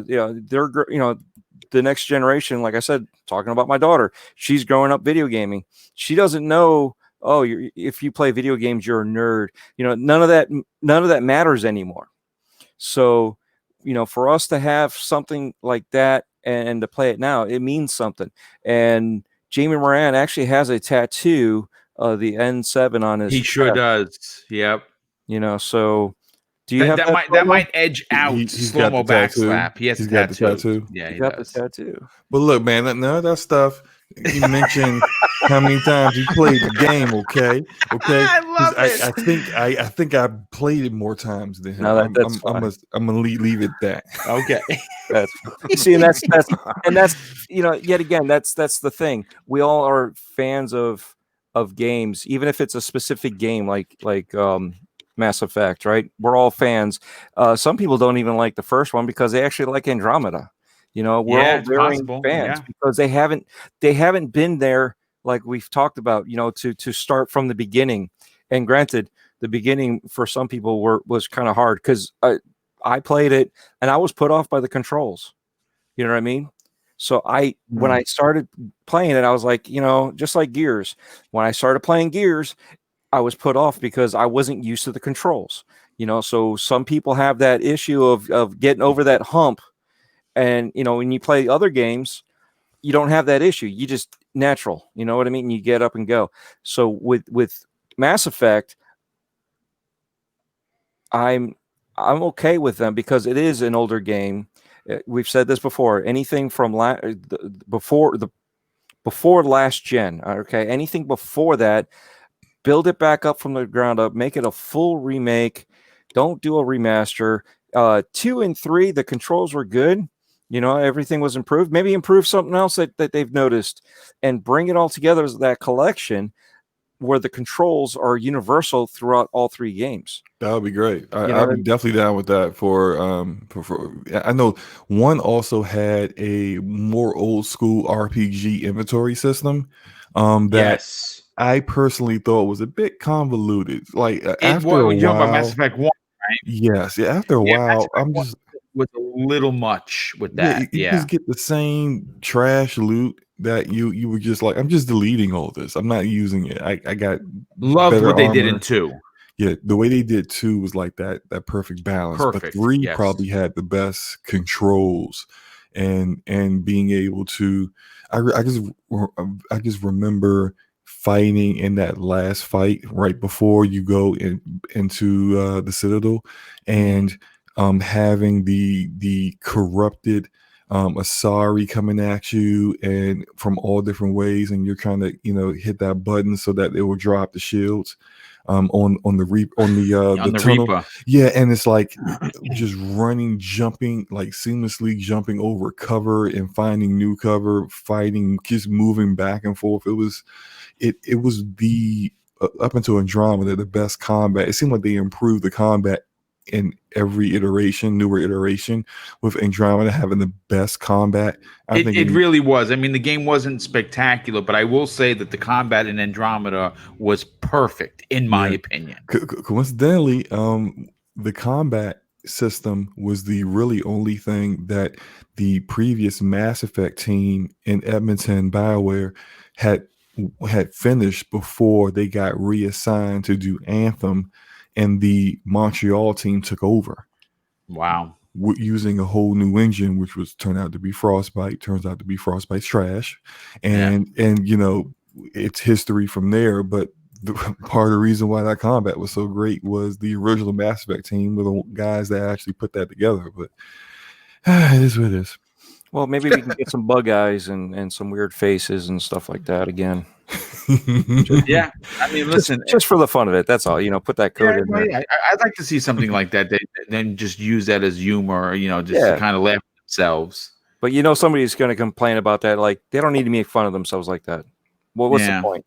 It's like, everyone does that. I remember when Bungie had the loot cave in Destiny 1 and people were max leveling all their guardians and getting all the best loot. I sat there with my brother Neo Mental, and we caught it at the tail end. We weren't there during the glory days where they were dropping boatloads of gold drops. You know what I'm saying?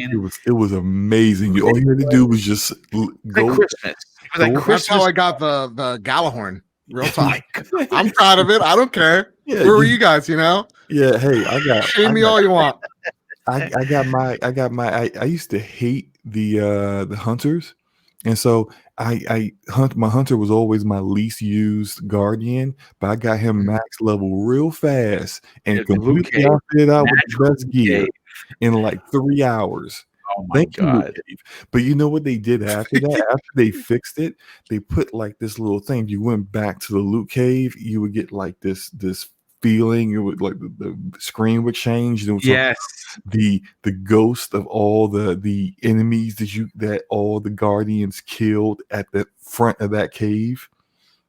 All those times to get all that loot, it's like the ghosts of them were still there haunting you. I was like, that's a nice little Easter egg. Again, they're laughing at themselves, and I'd love to see that in Mass Effect. That would be kind of dope. But listen, at this point, whether it be a remaster, whether it be on the level of Resident Evil 2, where they really just remade it, I'm good either way. $60 for all 3 games. The trilogy is going to be great. You know, Joe, I want to go to you because I know that you are a Mass Effect fan as well. I am. And you know, Jeff, what I love about Jeff Grubb, he has been, in my opinion, rocketed to stardom levels this particular summer because he has been dropping some major bombs. And you know what's great? Most of his stuff has been spot on. And if he's coming out and saying that he knows it's real, then I believe him without even question. For you personally, is a Mass Effect trilogy, old quote unquote games coming back in a new way, important to gaming? So like when we were talking about backwards compatibility, when people are like, all Sony does is like remake old games. Please continue remaking old games. I love Mass Effect 2. I have very strong feelings towards it. I think it's possibly one of, if not the best RPG ever made. I love it that much. 3 is all right. But Mass Effect 1, not a fan of, because mechanically, even at that time, it wasn't a sound game for me. Okay. I just didn't like the combat whatsoever. Right. So if they have whatever team's working on it, if they're like, hey, listen, we're going to update the combat so it's of like, you know, they'll call it like the latest and greatest or whatever. But like, you know, if it is like, what is it, Andromeda combat, that's totally fine. Like that would be actually preferred. If they just update some of the gameplay, throw in some 8K textures in there so that it ages well over time, which we're going to see a lot more games do. Yes. And I'm all in on this. And a trilogy would be really great. Again, I would love to see it though. Excuse me. have the Master Chief collection treatment, where not to say that you'll be able to turn the old and new graphics on and off, but like have it so that, hey, I want my, if I want the legacy controls, I could have them, or I could get to pick the control setup that I want for each game. That would be a lot better for me. Give me options here, people. And yes, remake it, modernize it, make it so that people have that the game matches the fond memories that they have in their head for the most part. So I'm all in on this. In October is my birthday, so make it happen. I mean, what is it? Very nice. I think Star Wars Squadron Second, October 2nd. Okay, it's 2 days before my birthday, so make it October 4th. Let's do it. Well, there you go. That'd be a great birthday. Hey, listen, I woke up in Mass Effect Trilogy. It's announced. I was gonna say Merry Christmas, but Happy Birthday. Yeah, I mean, listen. Again, some people can care less, and that's fine. If you're in that camp, I'm not going to argue with you. I think that's a perfectly fine way to think. But me personally, I like returning to the classic. I think Dreadpool might have said this earlier. It's like watching an older film. What's wrong with watching Bill and Ted's Excellent Adventure? Now, if you're not an 80s kid, maybe you're like, this is whack. But you know what? Who would turn down watching Back to the Future, or even going further and watching not John Carpenter's The Thing, but the old black and white The Thing? I could watch it anytime it's on. Right. So, take it or leave it. I mean, when it comes to Bill and Ted, I think people with tastes would go, I don't think I'm going to skip this. Yeah. I want to say about Mass Effect 1 that although the combat, as we all said, the combat was not great, and it was their first really foray into doing a shooter. So understandable why it was so janky, but the story was really strong. Really good. Right. Well, that was they were in their prime then. Oh yeah, and Saren's is such a great villain. He really is. Yeah, and some of the best. Even though I think the Mass Effect 2 crew has the best supporting characters in the series. The Mass Effect 1 crew. I mean, you see them all throughout the entire trilogy. That's how impactful that they are. Ashley Williams, Liara, Tally, and Varys are with you technically throughout the entire trilogy. They come pretty back. Much. Yeah. I mean, like it's story wise, it's solid old school BioWare. Control wise, hopefully they kind of clean some of that stuff up before they. And you know what? I would imagine that they might. Crispy Bomb. I want to get your particular opinion on this and see where your love for the series falls. Let me just catch up with some of the super chats. We have Bounty Boom drops not one but two outstanding $5 super chats. And his first one, he says this: Mass Effect is the only game I've played each of them 3 times to get the different endings full 3 times. Love that game. See that? And that's dedication. His second super chat, he says, let me be clear. I did everything 100%, each side missing. I help everyone. Yeah, me too. I go out of my way, and I that's why I save so much, because if I miss something, I'm going back. And a very good and generous friend of the show, Master Clown X3, drops an outstanding $20 super chat and says, thanks for the show, Mr. Boom and Panel. Well, no, thank you, Master Clowns, not only for your generosity, but for you being here all the time. Viper XT, another generous friend of the show, drops an outstanding $5 super chat and says, CD Projekt Red does it again. Yes. You know what? We have a few minutes before the show ends. We're going to get into this as soon as we're done with this topic, because I want to talk about that. Great for bringing it up, Viper. He says, The Witcher 3 upgraded for the next gen for free for those who already own it. Awesome news and totally unexpected. Yeah, CD Projekt Red just doing what they do best and killing it. Beaner8127 drops a very generous $5 super chat and says, why are people excited for the 3080? I've got no launch exclusives, and I can play all of the games on my 970. See how stupid that sounds? I mean, listen. Again, I don't even have an answer for that, brother. But thank you so much for the super chat, and more importantly, the question. You know what, Crispy Bomb? We're gonna actually come at you with 2 questions. We're gonna start with Mass Effect. I'm gonna ask you, are you interested in potentially picking up the trilogy for a power price of $60. And then when you're done answering that question, we're going to go into CD Projekt Red announcing this morning that The Witcher 3 will be 100% upgraded on the Series X and PlayStation 5 for the magical price of free if you own the game. Once again, CD Projekt Red giving back to the fans. What are your thoughts on both topics?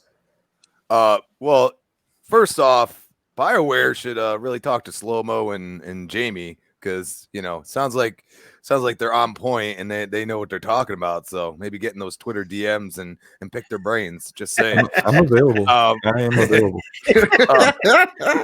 Just to make sure that because I never played the game. It's new to me. See, it's new to me. So yes, I never played. I had a little game called Gears that kind of took my life for a long time. So at that point in time, it wasn't on my radar. And the beauty of it is it's up my alley, the play style of it, because obviously being into Gears, they're not too far off from each other, being a cover-based shooter and whatnot. So it's up my alley. I don't want to play it in the hurtful eye modes. No, the graphics are going to be upgraded for sure, so it's going to look really good. Which that's so now it's new to me. It's a new game to me, and it's $60 for all three. Sounds good to me. As far as CD Projekt Red, I mean, what can you say more about these guys? I mean, you really, they're just throwing all these money grabbing, money hungry corporations right under the Remedy, for instance. Remedy, who I used to love, but now have a distaste for. CD Projekt Red's like, yeah, you guys want to do nah. You own the game, you get it. You get it. We give it to you. Yeah, and that's what they're doing. And at the end of the day, how can you get any more pro-consumer?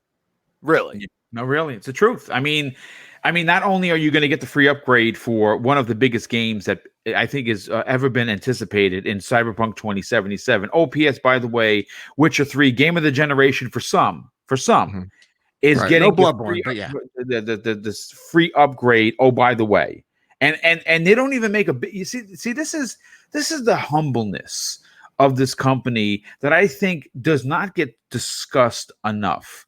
Is the fact that their community manager, it wasn't even a big deal to them. They simply put the box art for The Witcher 3, and they just said, oh, by the way, for shits and giggles, that will be available for the Series X and PS5 at no extra cost. If you own the game, just play it and enjoy it.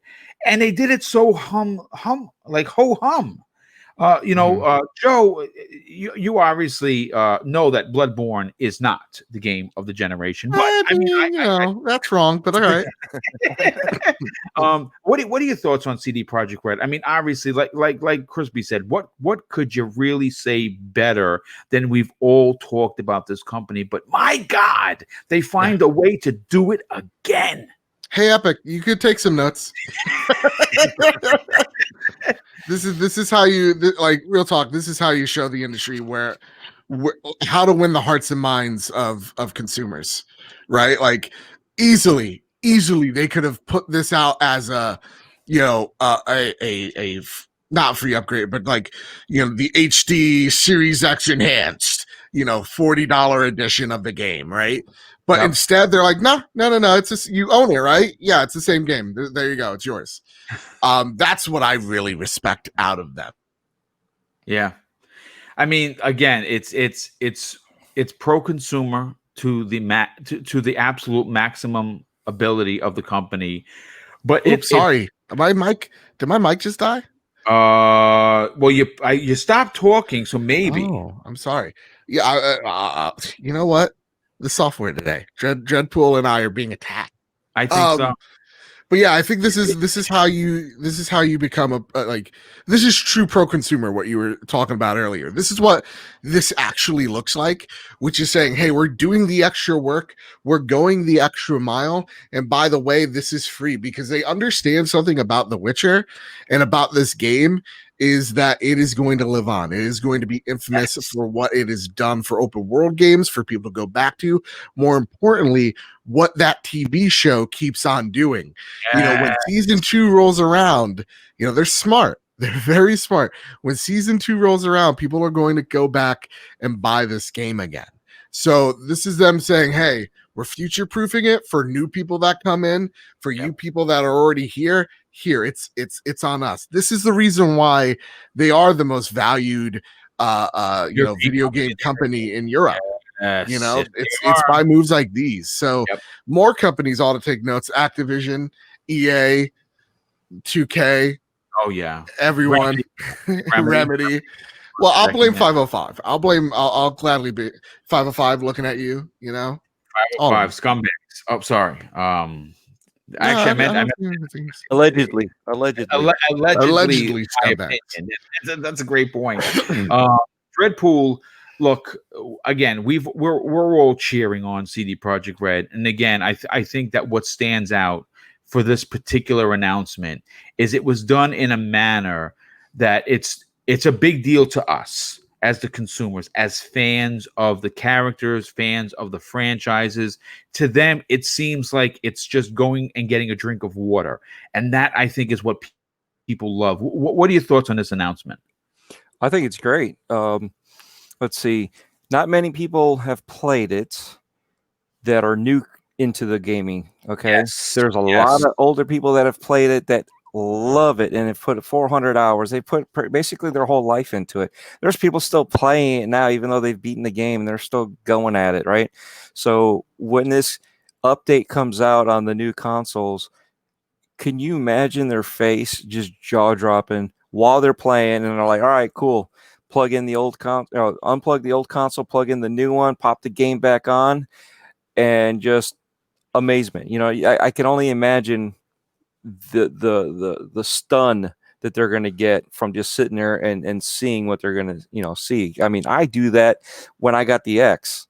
I sat there for a week. I had no idea what game I'm going to play, but I made sure I popped in every game that had some sort of enhancement and just to check it out. You know what I mean? It was just like, I don't know what to do. Do I play this? But this other game, but this, I see this happening again, at least for me. Now, like I said, this is going to be interesting because those that have not played it, there may have been sitting there, but guess what? Now it's generating interest again. Okay, so that game is going to keep on living. It's going to retain that legendary status of being an excellent game, and it also retains CD Projekt Red as being consumer friendly.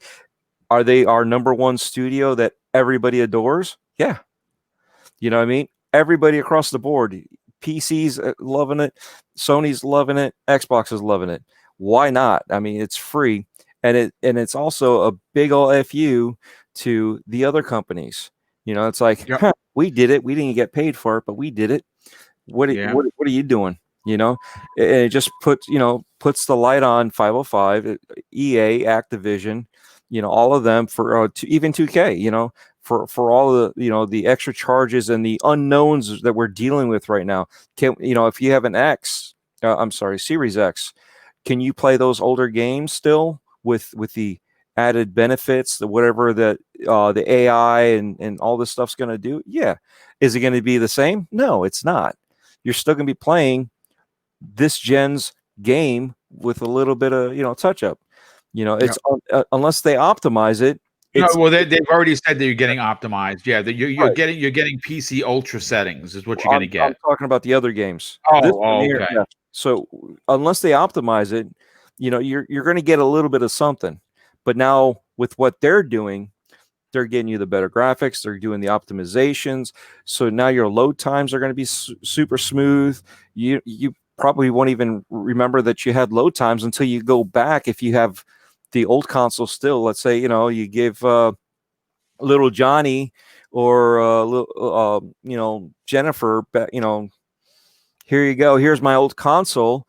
And then you're sitting down, you're playing games with them on their console, and you're like, why is this taking so long? Yeah. This is what's going to happen. Yeah. You know what I'm saying? With these new consoles, everything's going to be a lot smoother, a lot cleaner.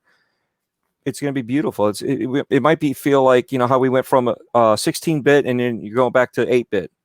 You know, I'm throwing it out there like that. It's a little bit more you than know that. what? I think you're onto something. I think that, again, a lot of people are suggesting that the next gen is not going to be, graphically speaking, an unbelievably noticeable jump. I disagree with that personally, especially when you add ray tracing.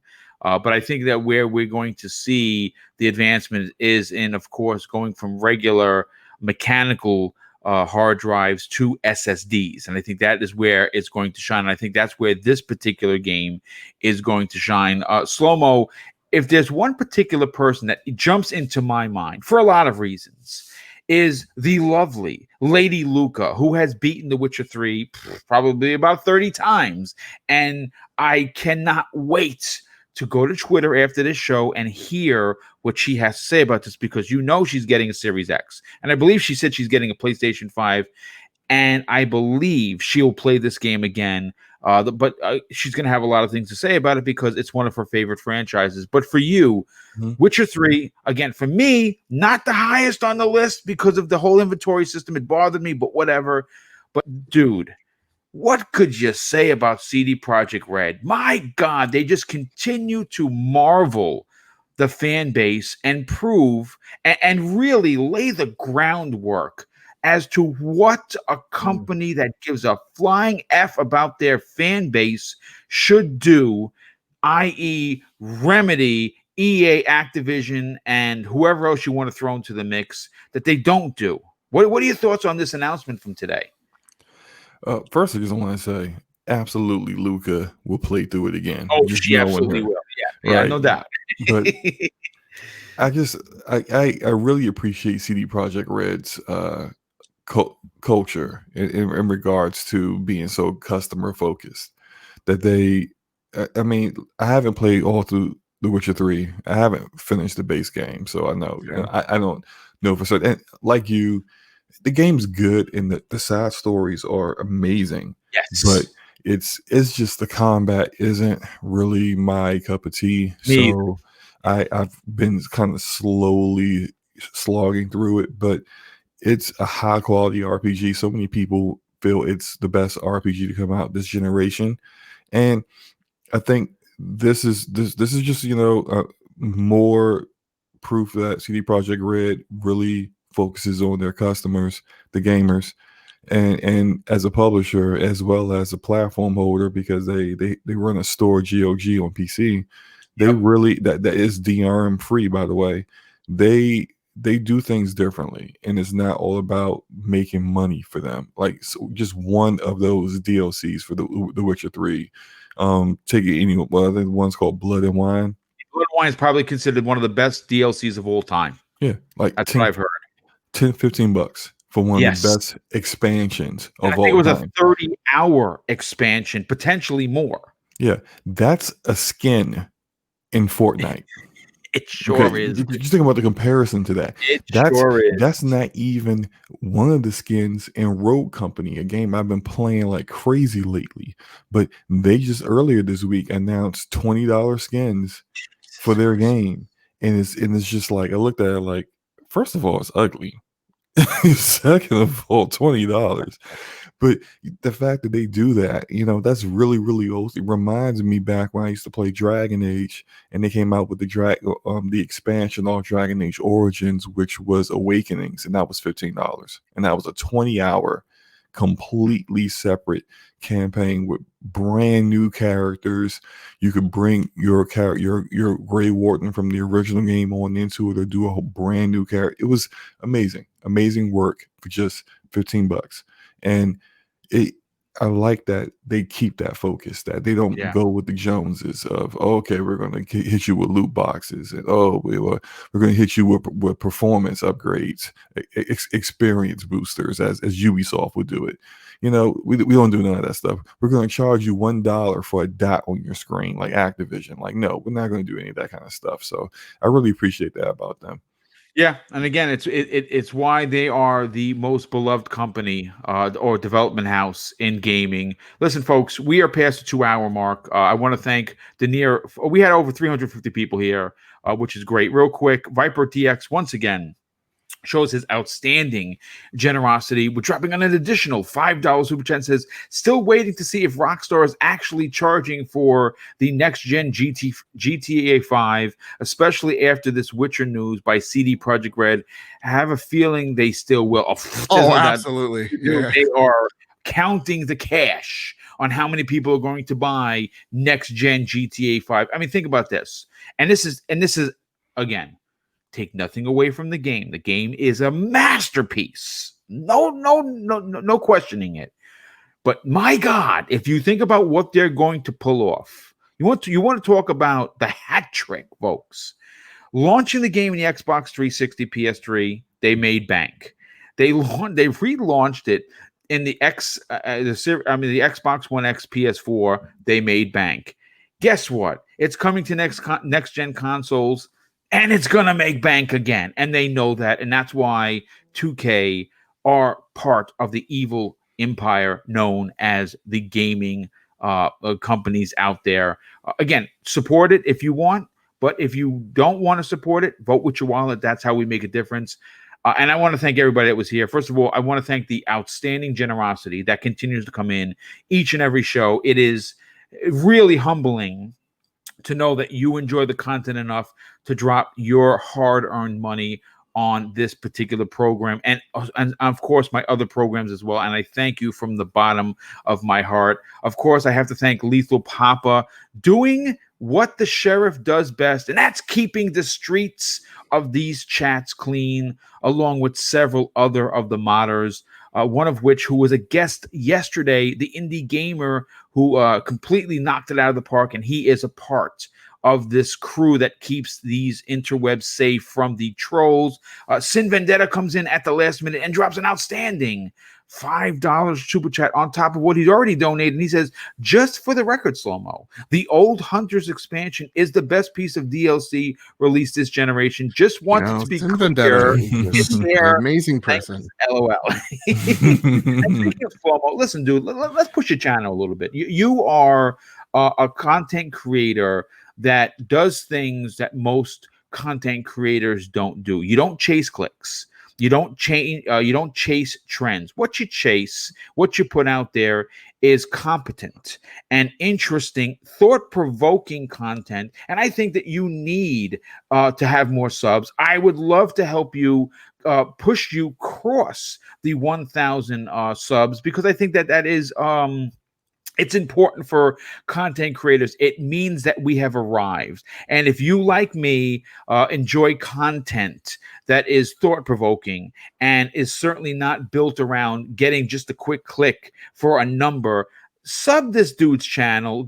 I mean, his information, it's a couple of clicks. You go into the show notes, you see Slow-Mo's name, you click it, and you fucking push the sub button. It's that simple. Slow-Mo, tell everyone where they can follow you and potentially sub your YouTube channel. Hey, again, Boom. I greatly appreciate that. That's awesome. That Listen, you would. We are the one thing that I have built this channel on, besides community, is giving back. And I think that, and again, I'm not calling out anyone in particular or any channels, but we know some of the bigger ones. And I would really appreciate a kick in the, a push, a pat on the ass, so to speak, every now and again. And I know my channel is small, but if I can help others, you're goddamn right, I'm going to go out of my way to at least try. Yeah, like I can't say any more than, hey, I really appreciate that. I'm glad you like the content. Glad, like, it seems like people who have subbed have enjoyed my content, and for those who haven't checked my channel before, I'll just briefly tell you what my channel is about. Like, I focus in on games. It doesn't matter what the platform is. If the game in the studio is fire, I talk about it. I like to do my research, so when I go in on the game, for example, I did a video recently on Insomniac, and I talked about Ratchet and Clank, talked about Spider-Man Miles Morales, but then after that, what I like to do that's a bit different than what other people do when they talk about the game is I like to talk about the studio, their history, how they came about. I find interviews on their development process, things like, for example, with Insomniac, how they use all custom engines. and that's their workflow. They feel more comfortable and feel like they can get games out quicker if they just make all their own tools and make their own engines. I've done the same thing for Obsidian with Avowed and talking about their history. I did a big video about Xbox Game Studios and how they acquire studios. Keener Bridge of Spirits and Ember Lab. That's the kind of stuff I like to do. I also do a content on Road Company. I basically talk about games that I like. If I like the game, you're going to hear me talking about it. Road Company is amazing to me. I got a 40-minute video coming out for that, like sometime this weekend probably. It's an overview and tier list breakdown of the entire game. And I do my live streams where I just rock out with the chat. We play some games. We laugh at me dying. It's all fun. This is what game is about. It's supposed to be about fun. Well, listen, dude, again, love having you on the show. Enjoy the banter that we have on a regular basis. Love what you do on BRAP. And, of course, love what you do with our very good friend, Gaming Forte. Let me plug that real quick. So, look. Go right ahead. Tuesday at 9 p.m. Eastern, we will likely announce before then the name of our podcast, but what we do is we go back and forth. 1 week it'll be on my channel, the next week is on his channel, then we switch it up, and the podcast will be on his channel at 9 p.m. Eastern. Sub to him too. If you haven't subbed to him, definitely do that, because Forte's videos be up there, man. I mean, like, I know everyone talks up Code Eastwood, and I'm like, hey, I think Forte might, he might actually give Code a run for his money when it comes to his content. His video editing is on a whole nother level. I'm not going to say that, I'm not going to brag or anything and act like I kind of like, helped him get there, but I did, but I mean, I'm not trying to brag, but yeah, I helped him get there, but yeah. Check us out. We just do a 2-man show. We get into these topics. If you've been in any kind of live stream with me and Forte before, we're like water and oil. We will argue all day, like, and it's people find it entertaining. It's great. That's my bro. I don't really, it's never any problem or anything like that. We just love to argue with each other and just have fun talking about the greatest hobby there is, which is gaming. So yeah, come check us out. Absolutely. And next up, Joe, you're doing some big things on your channel. I don't know. We're always trying to get you to the 105-star review, of course, on iTunes. Why don't you tell everybody about the trophy room, and if people want to rent you out from PlayStation Nation, how much would that cost? Ooh, it really depends what individuals' bank accounts look like, but I would say just an easy $1,000. All right. Something, right? Yeah, I mean, some would say it's a little low. So yeah, we're so first and foremost, you can find the Trophy Room, a PlayStation podcast, over on Apple Podcasts, Google Play, Spotify, wherever you find an RSS feed. It's where me and my best friend Kyle talk about the latest, the greatest in all things PlayStation each and every Thursday. You can find my video content at the moment at Bad Bit Games. That's where you can also find the video version of my show. And then on Monday, there is a mystery announcement with me, with the Trophy Room, with Gamer Talk Radio, with Megadads, with DLC Podcasts. We're going to be doing something really cool. Something, if you have a platform, you got to do something good with it. That's always been my motto.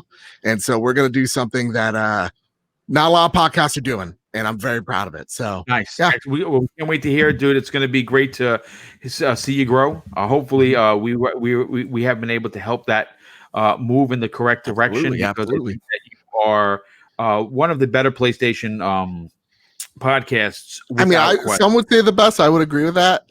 Okay, all right. I mean, I try to be humble. Again, I don't want to throw anybody on the spot, but I definitely appreciate the work that you're doing. Thank you. Next up, Crispy Bomb, you are a very busy individual, because not only are you on this fantastic program on Friday mornings, you're also on Retro Renegades, as well as the next podcast. Do me a favor, dude. Tell everyone what else you're up to and where they could follow you on social media. Oh, absolutely. Thanks, Boom. Panel was fire. Chat was fire. Always love waking up on a Friday morning with a cup of coffee and talking games with you guys. But it's at Crispy Bomb on Twitter. You can find me on Crispy Bomb 28 Xbox Live. You can find me on Retro Renegade 7 p.m. Tuesdays. And this week, I also will be guest appearing on Gaming After Dark with Mr. Noof Nukem and the boys there. Nice.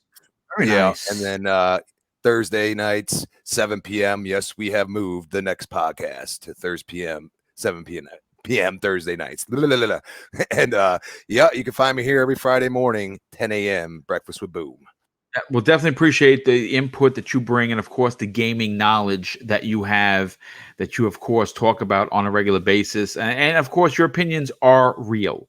You don't hold anything back, and that's what I think a lot of people appreciate about your presence, not only on these shows but on social media as well. And last and no way least, Dreadpool, you, my friend, have been a great addition to this particular panel, but I think you bring the fire no matter where you show up, and we know that you have currently joined our very good friend Wilmy Hood's show, but you also are doing a little something for your own channel. Talk about that for a second.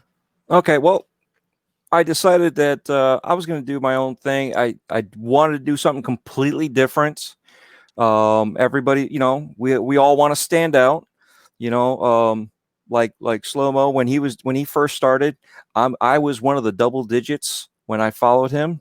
So props to me. Props to him for being, in the triples and almost at that grand that he needs to be at.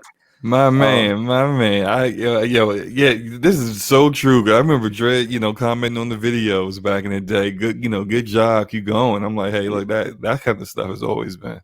Yeah, and that's the way we need to be. We need to help each other out. We need to keep pushing each other to do better and do more. Don't oh, this video sucked. No, criticize properly. If you didn't like something, say, hey, I wasn't a fan of this thing or something like that. You know what I mean? We should help push each other to do better and more. We want all of us to expand and be bigger, and bring up more people from below us too, and bring everybody up together. And it's not just positivity; it's everything in all aspects in life. So with that's where I decided I was going to go with. The different is I'm going to sit down with another person, and we're going to talk about gaming while we're eating. We're going to talk about life, whatever it is. We're going to sit down and promote that business a little bit. And I called it Breaking Bread with Dread. And I already have the first one. I started this a couple months ago, and that's all the stuff that I've been teasing about, that I'm working on something special, secret projects. This is what it is. I've already pushed it out. It's on Anchor, and then Anchor pushes me out to all the other podcasts. So I'm on Google, Breaker, Outcast, Spotify, Radio Public. I'm still waiting on Apple Podcast and Castbox. Those are the only two that haven't come back to accept it yet. But it's pushing it out, and then once it pushes out, I'll wait a week or two, so that way I'm still somewhat relevant, and transfer that over to YouTube. So that way, if anybody wants to actually see the places we're going, I'm going to try to get some more pictures and of the food of the place, and promote the place a little bit. So it's I'm trying to do local places, little mom and pop shops, and creators that I can drive to, and meet up with. So it's I've already scoped one out for yesterday, a nice little place that's quiet. So you get the nuances of the waiter coming up to you and asking you if your water's okay, or if you would like a refill, or what I mean, how's your food? So all that stuff, you got all that background noise, because everything here is always clean. I wanted that thing where if you're sitting down with us, it feels like you're sitting down with us while we're talking, like all the two of us or three of us, because I do plan on having like more than just one person with me sometimes. That you would actually sitting down at the table with us, and just enjoying the conversation. We're just a group sitting down and eating and just chatting away. Well, it sounds So- fantastic. It's something that hasn't been done before, and I think you're going to see some significant success with that. Hopefully, no one bites your idea. That's a bigger channel, and hopefully, you get the recognition you deserve, folks. Listen, this has been a If fantastic they do show. bite the idea, we're gonna talk about them. We are definitely Mhm. we're gonna bring in the lawyers. We're definitely bring in the attorneys. And I'm gonna go to Joe for that. He has a lot of friends in the legal world, folks. This Yep. has been a great show. I mean, we're probably one of my favorites, and I know I said it a lot, but this was a lot of fun. This was like a bunch of guys hanging out with a bunch of guys and gals just talking about games. And that's what I like to do with these shows. I want to wish everyone a fantastic weekend. Enjoy gaming on whatever console you enjoy. And I want to close out with something that's important to me. Hopefully, it will eventually be one day important to you. And that's something that my pop taught me when I was a kid. It made me a better man, but more importantly, made me a better public servant for the NYPD of 21 plus years. And I had an amazing career and met a lot of amazing people. He used to say this: son, treat others how you want to be treated. And also, it doesn't cost anything to be nice. You live by those rules, and I can guarantee you're going to have an awesome day. So take care, everyone, and we'll see you next week on the newest episode of Breakfast with Boom.